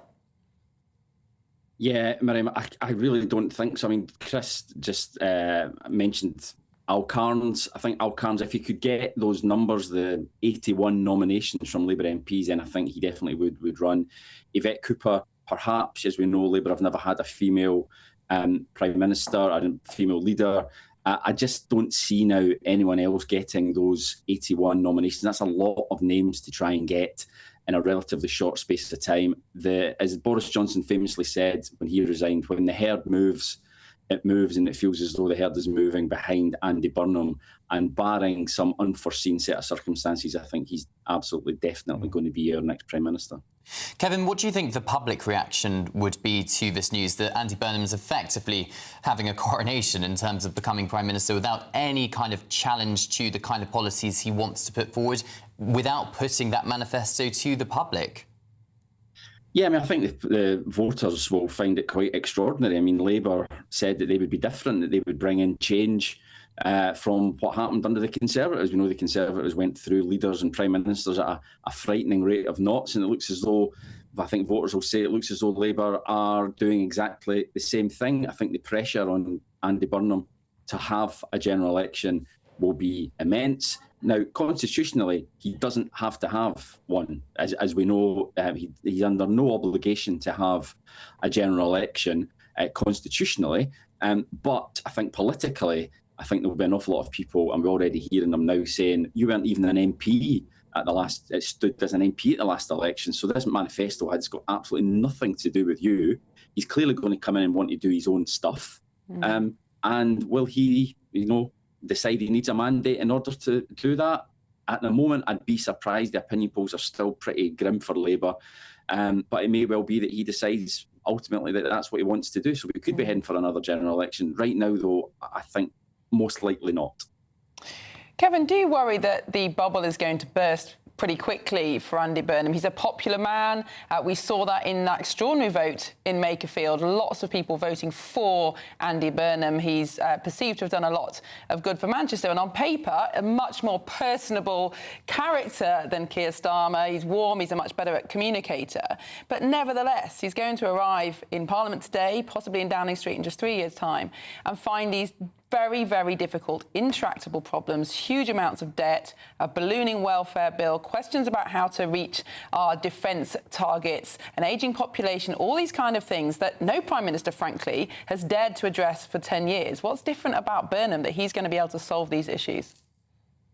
Well, that's part of the problem, isn't it? We just don't know. I mean, he's just won a by-election running on largely local issues. There was one or two little nods to maybe overturning the rise in national insurance contributions for employers. He mentioned that. But in terms of his foreign policy, we just don't know where he is on that. On Brexit, I mean, one of the first things he's going to have to do is go to this EU summit to try and renegotiate the Brexit deal. Now, he's said that he'd like to see Britain back in the European Union in his lifetime.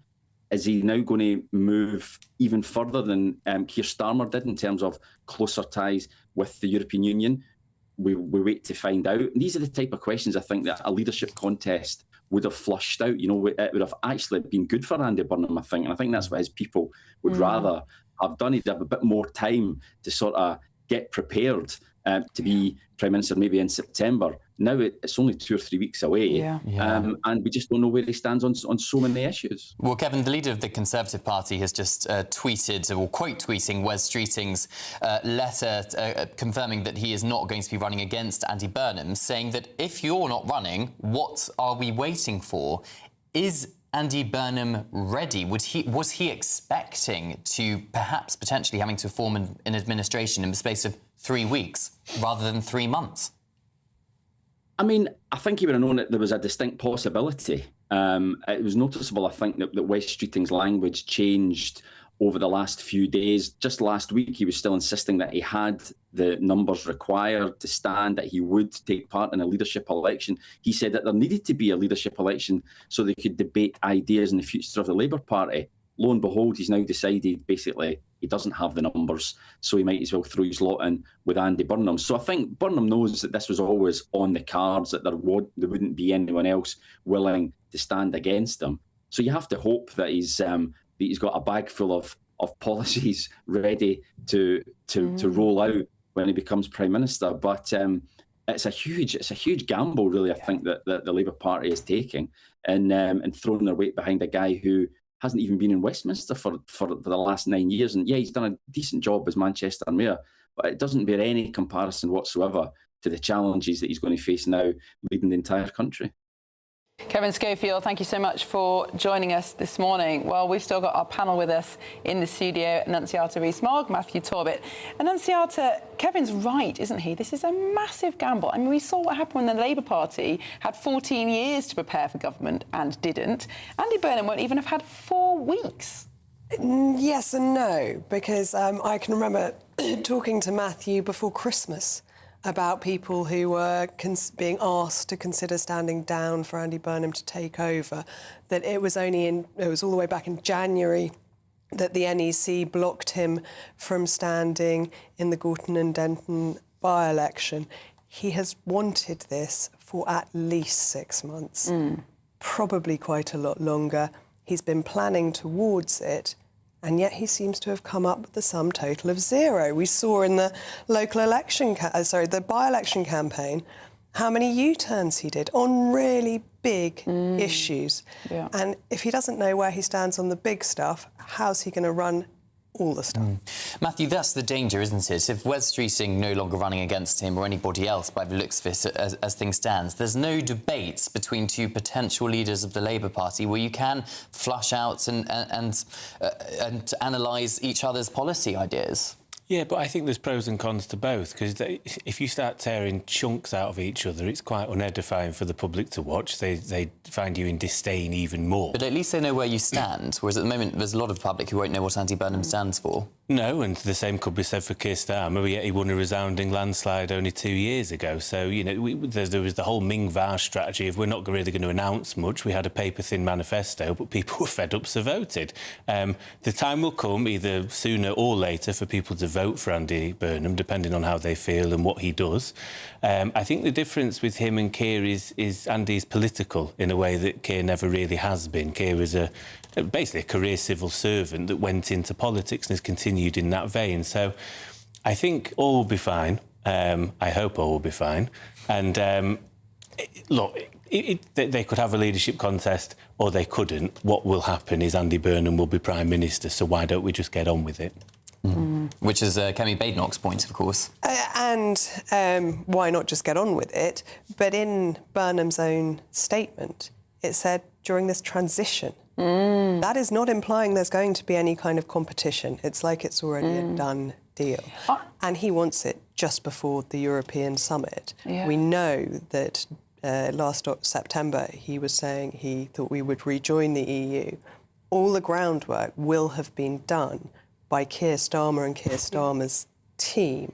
It'll be very interesting to see how, if he is in for all of 4 days, 5 days possibly, before the summit, what tack he takes, because there really isn't at that point time to change the outcomes. It is really extraordinary, Matthew. I mean, we've been talking about record numbers of changes of Prime Minister in a decade, you know, since over the last 200 years, but there cannot be an instance where somebody has been elected to be an MP on one day and 3 or 4 weeks later becomes Prime Minister. Actually, no, I tell a lie, because Alec Douglas-Home was in the Lords, wasn't he? And was another MP vacated their seat to allow him to come in again as Prime Minister, but he was already Prime Minister, so I don't think that counts. But even just the basics, things like setting up number 10 political staff, he hasn't spoken in Parliament for 16 years. It takes some getting used to the parliamentary conventions, talking to the Speaker, standing at the dispatch box. Andy Burnham was very nervous on Question Time on the BBC a few weeks ago. That's the kind of thing he's going to be doing every single day. Is he ready for the actual physical job of being Prime Minister, of running Parliament, of talking to backbenchers? I'm not sure. Time will tell. I didn't pick up on him being nervous on Question Time. My concern is he was quite tetchy on Newsnight, and yes. he, you know, listen, Yeah, I'll be frank, too. he didn't seem to know what Rachel Reeves' fiscal rules were. I didn't think he came across well at all, and that's why I thought Wes and Keir might go, actually, I think I could beat this guy in a debate. So it will undoubtedly take time. But time is of the essence. We can do this all summer, or you can have those months extra to try and get your feet under the table. I think on the issue of U-turns as well, the best thing he could have done is go for Makerfield rather than Gorton and Denton. I think if he'd have won in Gorton and Denton, his soft left inclinations would have taken over, because you're comfortable, you can do that, your constituents are happy and whatever else. I think he's had to think about this, and it will focus minds in number 10 because of this idea of a Makerfield test. You're going to have to go against a lot of what you might want to do ideologically, but it might benefit the country in the long run. So I think I'm not against politicians changing their minds and whatever. I've always said U-turns, they can be embarrassing, but if you get to the right point eventually, I'm all for it. But is he going to be able to get backbench MPs on side? Because Sir Keir Starmer has really struggled with rebellion MPs, particularly trying to push through things such as welfare reforms, all the stuff which Makerfield constituents want to be pushed through. How is he going to do that if the MPs aren't on side? You have to engage. So he's first of all starting from a higher standing than Keir Starmer ever was, because Keir would not engage with the backbenchers, particularly if they disagreed with him. I used to say to both sides, people need to sit in a room together. Tony Blair used to do it very well, even though he had a huge mandate and a few noisy left-wing backbenchers like Jeremy Corbyn, like John McDonnell. He'd engage with Dennis Skinner once a month and say, what are you thinking? Just so you're giving them a bit of credence. Andy, you know, will be spending this afternoon in one of the Whip's offices meeting with backbenchers he doesn't really know to get a feel for them. The Welfare Rebellion is well known for the fact that the Whips were warning Keir this is coming down the traps, and they went, fine. We're not engaging. So all of a sudden you go, what am I doing for this guy? Well, he doesn't care about us, doesn't care about my job, doesn't care about all sorts.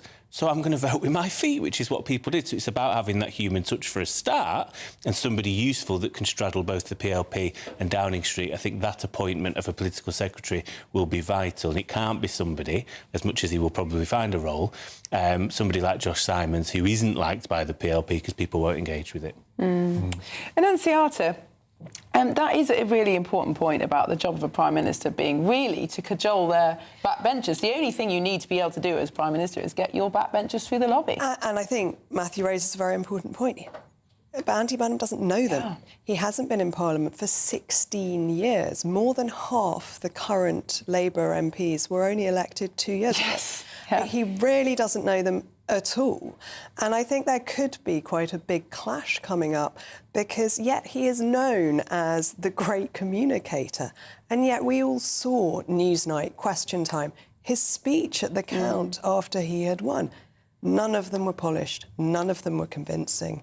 None of them were authoritative. And I think his reputation might well be rather greater than his actual ability, because even if we go back to last September at Labour Party conference, he went in as this great hope. He absolutely blew it and left with his tail between his legs. The new MPs in Westminster will only know him by reputation, and if he doesn't maintain the level of expectations, it's not going to work. Because personality really isn't enough in British politics. You need policies behind you and you need your backbenchers on side, which is not a given in Andy Burnham's case. It's really not. And the Labour Party is very divided in and of itself. That Andy Burnham is known as the soft left. I think this is a ridiculous description because soft and cuddly, they are not. Confused left. Confused left, but pretty hard left on economics. And the Blairite wing, the slightly more Starmer right wing are completely opposed to that, but so are the hard left. And he's going to have to bring those wings together and hold a coalition that's so big and got so many backbenchers. There's no push to stay together in the way there is with a small majority, which actually makes for a much healthier democracy. Yes, I won't say who, but one of my former colleagues during the difficult Brexit Parliament, where, of course, Theresa May didn't have a majority, he did miss a vote for purely bad reasons. He mistimed it and the government lost, you know. So there's that kind of pressure that you need, really, to get you through the lobby. Matthew, interested in what you're saying about the Makerfield test. That because Burnham was knocking on doors in a working class, leave voting area where one of the principal concerns was immigration and an economy that doesn't work for working people, he has seen a new side to the country that perhaps he hadn't seen before. And we're hearing that he will keep Shabana Mahmood as Home Secretary. And she's obviously got some immigration reforms that are not particularly popular with the soft left, as Annunziata said. Do you think that actually he has had a kind of epiphany throughout this by-election in terms of what other people think? Epiphany might be too strong, but I think seeing that side of Britain, and certainly of Greater Manchester, would have been useful. I think to keep Shabana would be the right move, and it sends a signal about the government that he's hoping to lead. I think also as well, listen, Greater Manchester's it's a liberal city, same way as London, right? Sadiq can go around pontificating about the EU the same way Andy did, and you're playing to home turf. Once you're put into a position where you're face-to-face with people frustrated by the HMOs in their area, immigration concerns, high streets being taken over by vape shops and Turkish barber shops, which he's going to put at the forefront, I think, of any premiership he has, you've got to put yourself back in your box and you learn and go, actually, I might not have been right on some of these issues. So we call them U-turns. I think it's a process of learning. And I think I've always been a believer. I know there's this long old joke about a Corbynite, a Blairite, a Brownite walks into the bar and people say, Andy Burnham, what would you like to drink? One, I think he's a diligent politician that has been loyal to Labour leaders, full stop, which I think is an important quality. But also, I look at him as a fairly middling Blairite Secretary of State and Minister. It wasn't really much. Nice guy, but, you know, he's He telling was us where. loyal to Blair to get promotion, and to suggest he's been loyal to Starmer is really quite amazing. I didn't say a Starmer I walked in the bar. Come on, that isn't how the joke goes. That isn't how the joke goes. Starmer in the back. That's not party loyalty. That's not loyalty to your leader. No, but I think he has gone... Listen, he's gone from Blairite to soft left, or whatever you want to call it. He'd gone on a journey since the leadership election. 2015, he wanted to be all things to all people. He let me down. I made that very clear. And I ended up voting for Jeremy Corbyn. I thought he was poor in the leadership election. He was incredibly poor. And then he went to Manchester. Within 4 years, he was saying we should trial universal basic income. He's found, you know, he's gone on a position, and I think I know, maybe we don't put that one in the manifesto, but I think he's now found confidence being in a position of real power and overseeing a great city like Greater Manchester.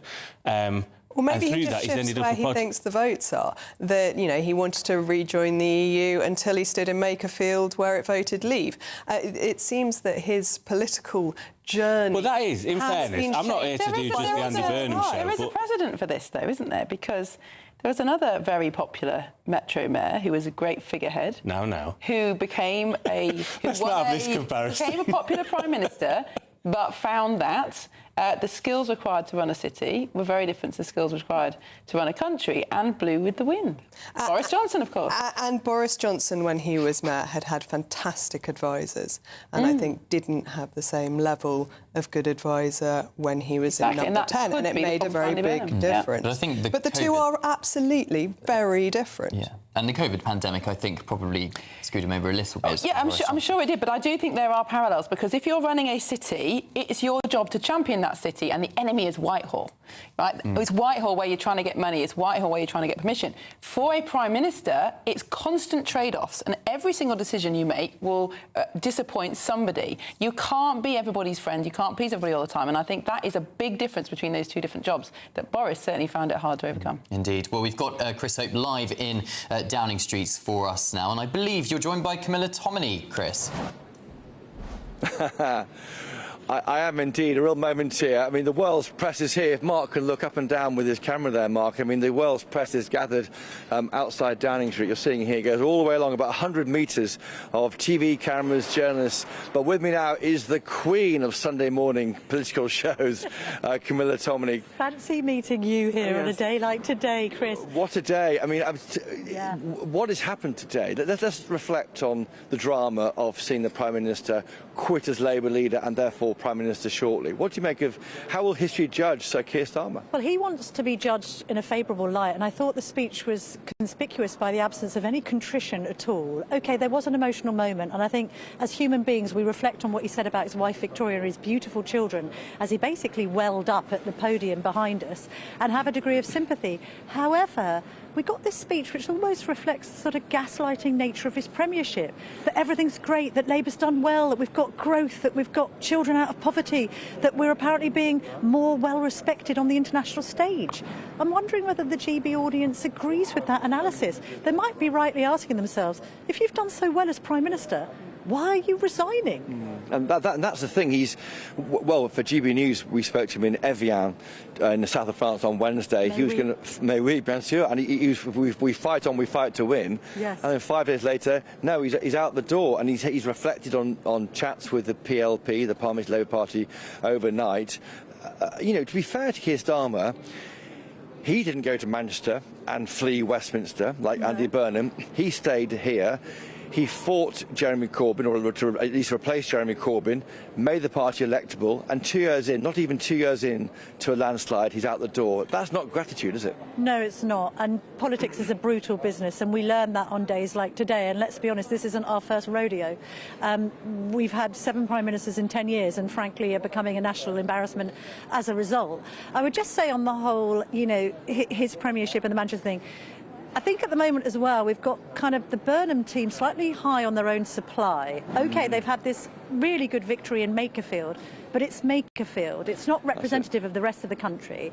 The polling suggests that the more the country sees of Andy Burnham, the less they like him, because his approval rating has gone from +11, I think, to -9. I think it's interesting that clearly Keir Starmer didn't want this to be a coronation. He said in that speech that he was setting out the timetable with the help of the NEC, and it was going to be this July the 9th point to the end of recess. Now Wes Streeting has thrown his weight behind Burnham. Is there going to be a contest? I mean, it would take a brave man or woman, wouldn't it? Al Khan's or someone to say, no, actually, I think I must challenge, when you feel that the momentum, pardon the pun, is very much behind Burnham, especially if Streeting's there. One assumes, Chris, as his Chancellor, because the Sunday papers were all being briefed that Ed Miliband absolutely wasn't going to be the pick for Chancellor, that Sharon Graham, the General Secretary of Unite, was against it, that Labour MPs were against it. The only people for it, seemingly, are Ed Miliband and his team. So that's interesting. So is he going to be standing on that soft left to slightly right ticket of saying, well, I'm going to be the Brownite and Streeting's going to be the Blairite? Yeah, you're quite right, Camilla. And as we stand, Andy Burnham is not an MP. Let's remind viewers and listeners of that. He is not an MP at the moment. He is sworn as an MP at 2:30 this afternoon. And yet, unbelievably, he could be crowned Prime Minister in 3.5 weeks' time. Yes. I mean, this is... How can he possibly be ready for the challenge, the biggest job in politics, with no real... I mean, what's he done in Manchester? He's run a bus network. Yeah. He's in charge of the police. He's not an MP, and he's going to be Prime Minister in 3 weeks. Nigel Farage made this point last week, actually, speaking to me in my Telegraph capacity. Actually, when you're a mayor, you know, you have to do a kind of civic job where it's largely about cutting ribbons, opening envelopes and doing nice infrastructure. And spending money. I think there's a statistic which suggests that mayors, when they come to be re-elected, are usually supported by 70% of their own constituency, because being a mayor doesn't mean that you have to make very difficult decisions at all. Let's also not forget that Burnham's history is checkered. Oh. He's twice lost leadership bids. He was kind of basking in the glow back in the noughties and beyond of Blairism and the popularity of New Labour. Was he a particularly successful minister? And in fact, you're absolutely right. He'll become Prime Minister, Labour leader, having never won a leadership election. No, that's right. Because he won't have won a contested election. And having been beaten by people who then went on to have rather disastrous terms. Can I just say something about the general state of things in the country? Why has this come about? Why have we had this situation where we've had 7 prime ministers in a decade, which is frankly embarrassing? The media could be blamed. You know, we're turning these people over to... Don't blame us. That's ridiculous. 24-hour news cycle, social media and all the rest of it. Haven't we had really in Keir Starmer a fundamentally decent man, I think, who unfortunately has shown extreme weakness? Isn't it odd that he has shown so much grit towards the end of his premiership in digging in and refusing to go? Yeah. And then he's committed almost the ultimate of all flip-flops, because on Friday he said, no, I'm staying. Today he says, I'm going. He thinks his legacy is going to be about his role as an international statesman. Unfortunately, it will be characterised by 16 flip-flops, or 17 if you count this one, and 30 resets.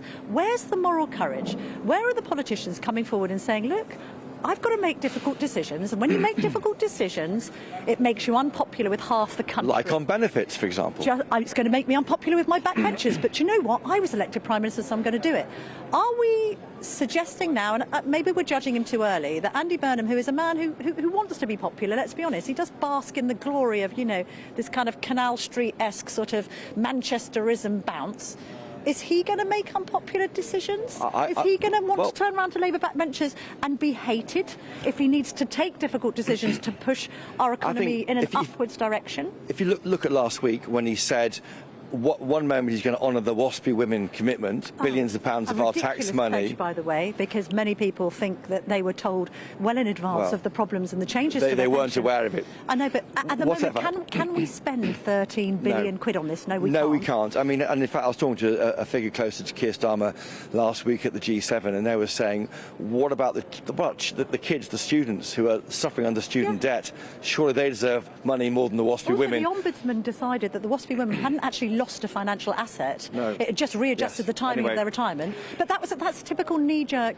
I'm going to say to the WASPy women, I'm going to give you money. I'm going to say to the trans extremists that trans women are women. But when I speak to somebody who doesn't think that on the Makerfield doorstep, I'm going to honour the Supreme Court ruling. I'm going to tell you I don't believe in Brexit. But if you do believe in Brexit, I'm going to tell you I'm going to believe in it. You mentioned the B word there, not me, Camilla Tominey, but tomorrow is the 10th anniversary of the Brexit vote to leave the European Union, 52-48% in favour of doing so. If we get Andy Burnham as the Prime Minister by the 16th of July, which now looks odds on, unbelievably, as I say, not an MP, the following week he's in charge of renegotiating that vote. Yes. And what will Brexiteers think of this? A guy who says we should be joining the European Union in his lifetime last September, and now he's in charge of renegotiating Brexit a week after becoming Prime Minister. Hang on, he's the guy who gave a speech on Thursday night or early Friday morning saying that Makerfield wasn't a stepping stone, it was a touchstone. Now, if Makerfield is a touchstone for everything he does as Prime Minister, that constituency voted 65% leave. So is he going to turn around to his own voters and his own seat, who overwhelmingly support Brexit, and then say, no, actually, I'm going to reverse it? But you say that, but overwhelmingly voted for a Remainer to be their MP. Yes, so I think that would...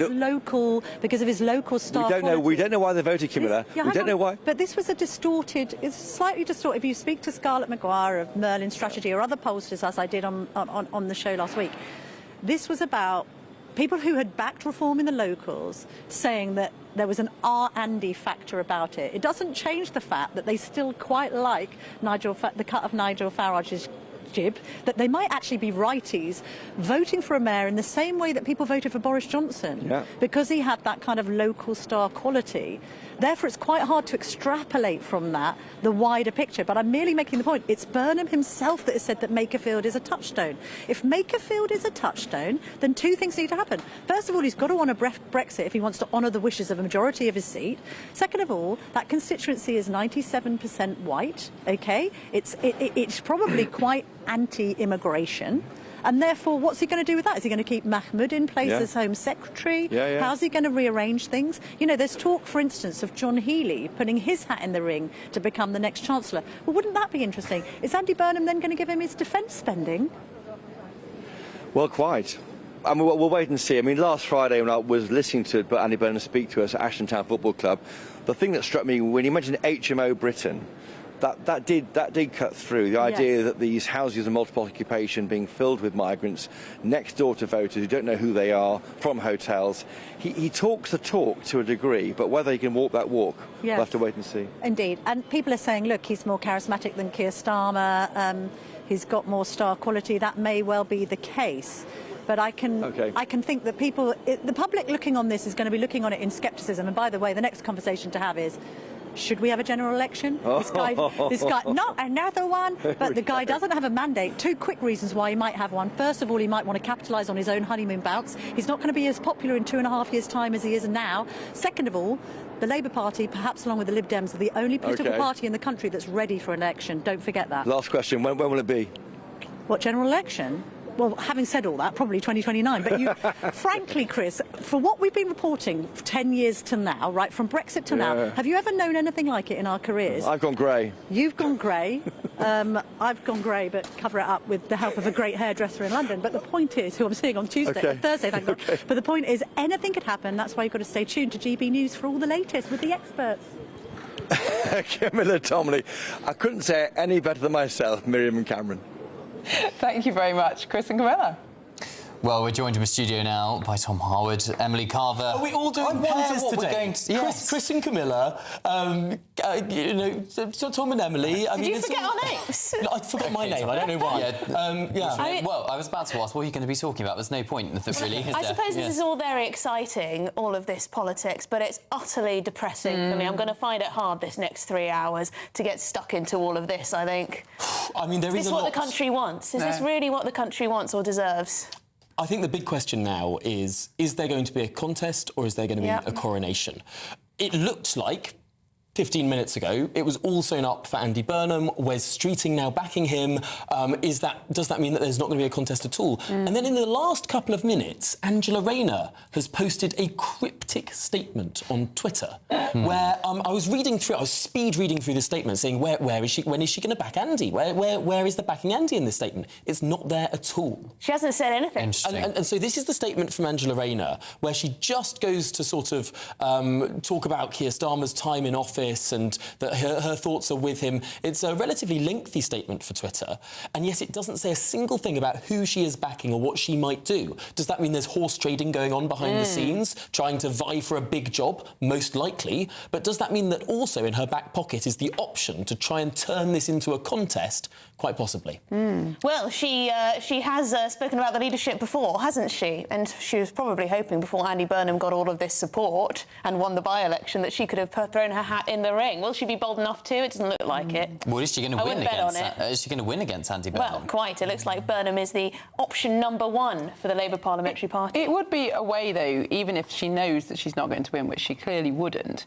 If she could get the 80 nominations, it would be a way to have a contest. And I think some of our guests this morning have expressed the desire to actually have the opportunity to hear what candidates want to do. And in some ways, Andy Burnham would benefit from that, because if he's going to get backbenchers on board with his premiership, he needs to say what he wants to do, because if he doesn't, as soon as he makes difficult decisions, they're not going to back him. I really disagree with this. And I think that clearly what we're going to see over the course of today is perhaps people on the left of the Labour Party pushing for a contest and people on the right of the Labour Party thinking the game's up, we're going to back Andy Burnham. Yeah. The reason I say this is we look back to 2022 when there was the contest between Rishi Sunak and Liz Truss, trying to win over the Conservative Party membership, sort of falling over each other, getting more and more and more right-wing, promising more and more tax cuts to the selectorate rather than the electorate. And if there is an entire summer of two Labour Party contenders, maybe three, falling over each other to win over the socialist membership of the Labour Party, promising tax after tax and nationalisation after nationalisation,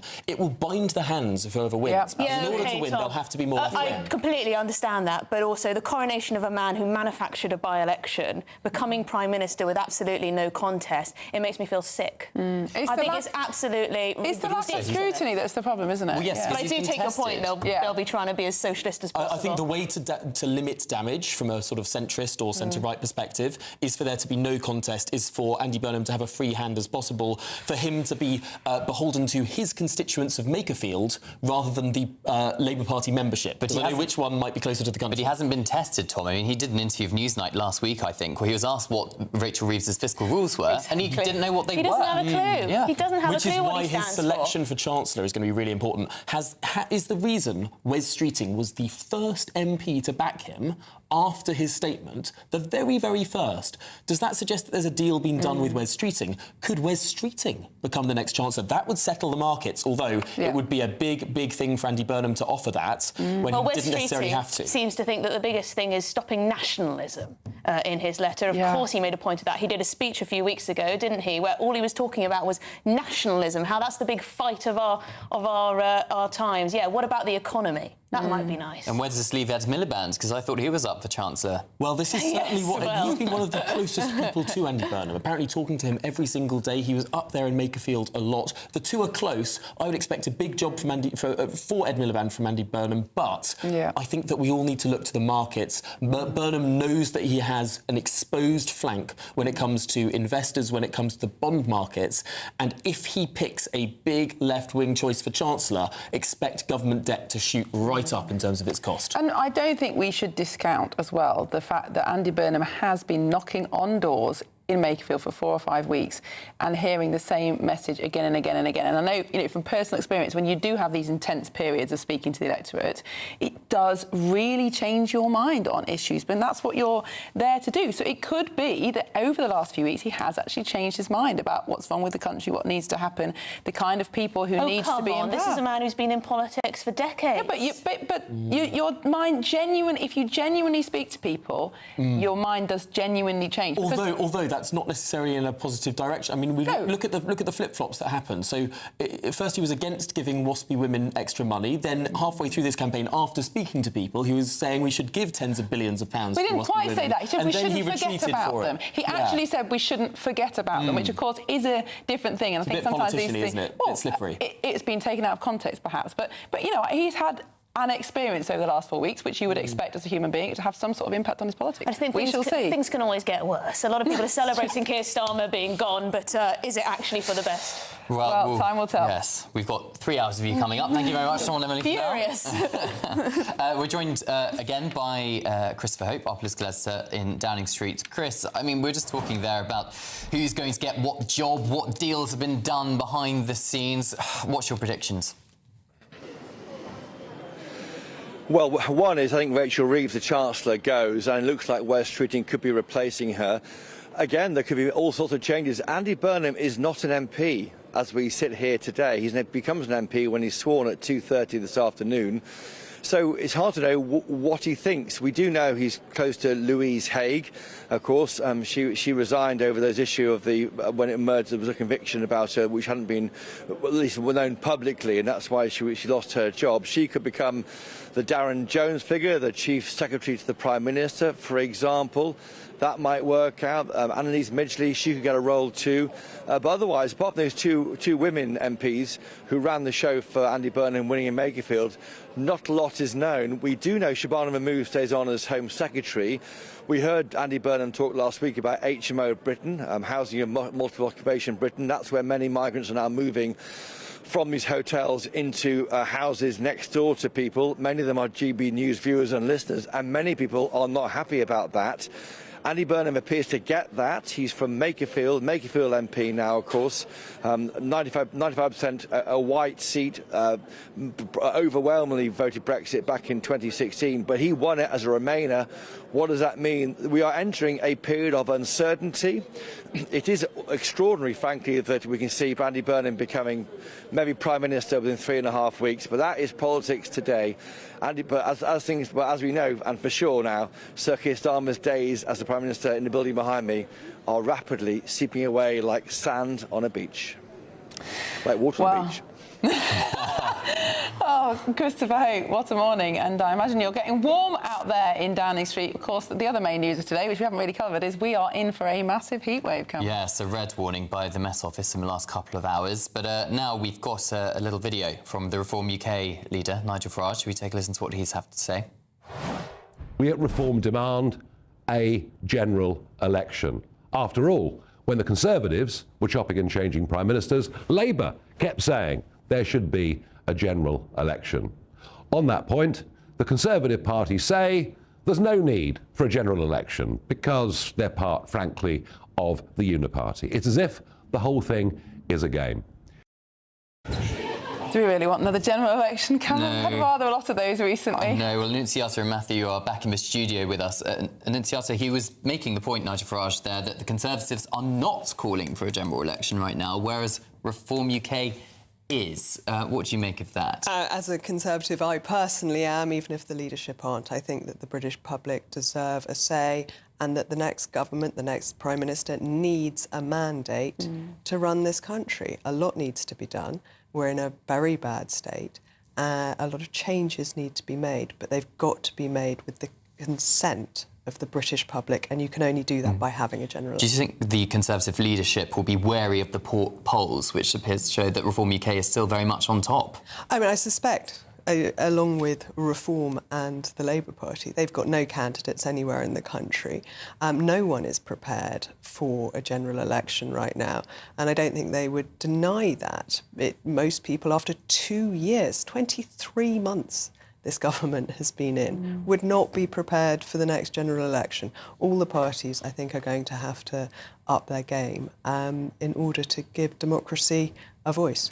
Matthew, there could be advantages, though, for Andy Burnham himself, because although the Labour Party has a big majority at the moment, Sir Keir Starmer has just proven over the course of 2 years that doesn't actually mean you can do anything.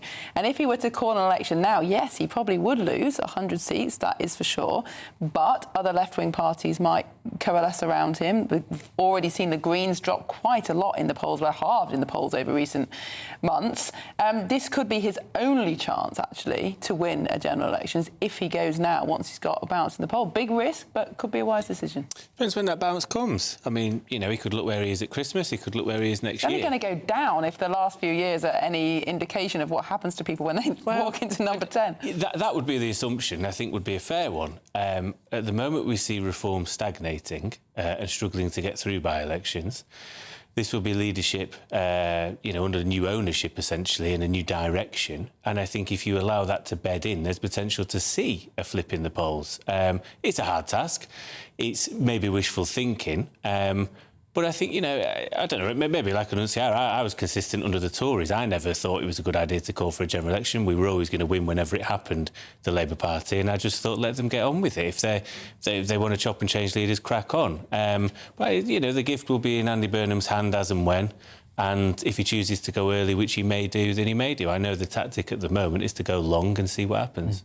Has there ever been a situation before where we are talking about the potential next leader of not only the Labour Party but the Prime Minister when he's not actually an MP yet? He's not been sworn in. That's right.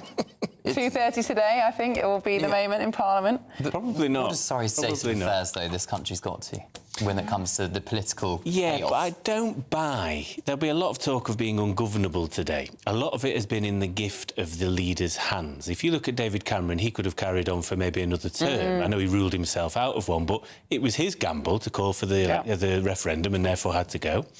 I think if Boris Johnson hadn't broken his own rules, and then the final nail in the coffin was Chris Pincher and sort of lying about that, but that was in his gift as well, unfortunately. Rishi Sunak was unfortunate enough to come at the fag end of a very unpopular term. And Keir Starmer's been a terrible... You know, this has all been in the gift of people's hands. So I don't think we're ungovernable. I think we're badly served by very poor leaders, unfortunately. I mean, is that fair, Annunciata? Certainly our recent Prime Ministers have made mistakes, but don't all Prime Ministers make mistakes? We were talking to Tom Harwood a few minutes ago in the break about Winston Churchill and his many, many catastrophes in Cabinet and as an MP before he became leader. Isn't it actually the fact that, like you were saying earlier, Blairite reforms have made it impossible for the Prime Minister to have any power? If they can't change anything, they're going to lose popularity. Absolutely. If you can't do what you promised to do, people will stop supporting you. And successive Prime Ministers have found that. But to err is human. And, of course, everyone will make mistakes. Thank you to our panel. That's it from us on Britain's Newsroom. Thank you, Cameron. What a momentous morning. What a whirlwind. Glad to be here. And we're going to cross now to our political editor, Christopher Hope, who is back in Downing Street. Chris. Miriam, Cameron, great show. What a morning, historic moment in our politics. Keir Starmer has quit as Labour leader. He'll stand down as Prime Minister when a new Labour leader is elected. But that could be a coronation because Wes Streeting is not going to stand against Andy Burnham. Andy Burnham is now arriving in London from Greater Manchester from Makerfield seat. He won on Thursday, of course. He is not even an MP yet he'll be sworn today as an MP and could be Prime Minister in 3.5 weeks. And the first thing he'll do, if he takes over then and no other candidate against him, he'll be renegotiating the Brexit vote and the Brexit deal done by Boris Johnson. Quite extraordinary in politics. We thought we'd got past this with the Tory party. We haven't. Labour are going down the same route as the Tories. Unbelievable. More drama all afternoon, live from Downing Street.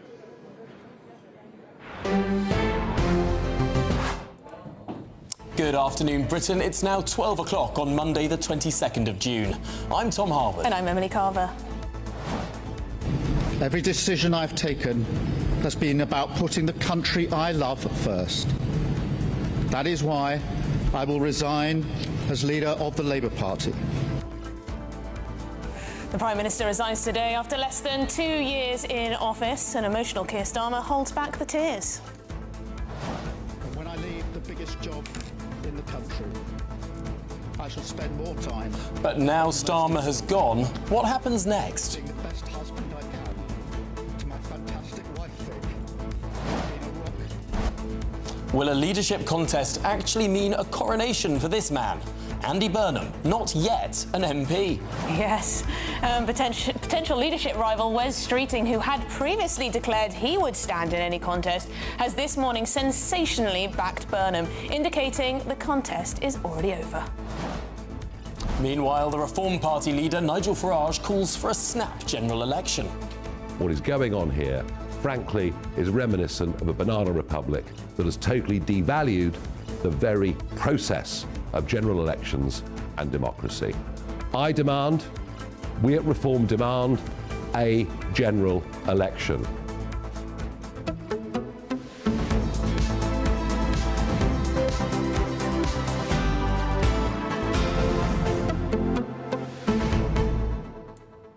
What a day, but it is not all over yet. Now, the Prime Minister still is Prime Minister. He's resigned as leader of the Labour Party. The process to replace Keir Starmer could still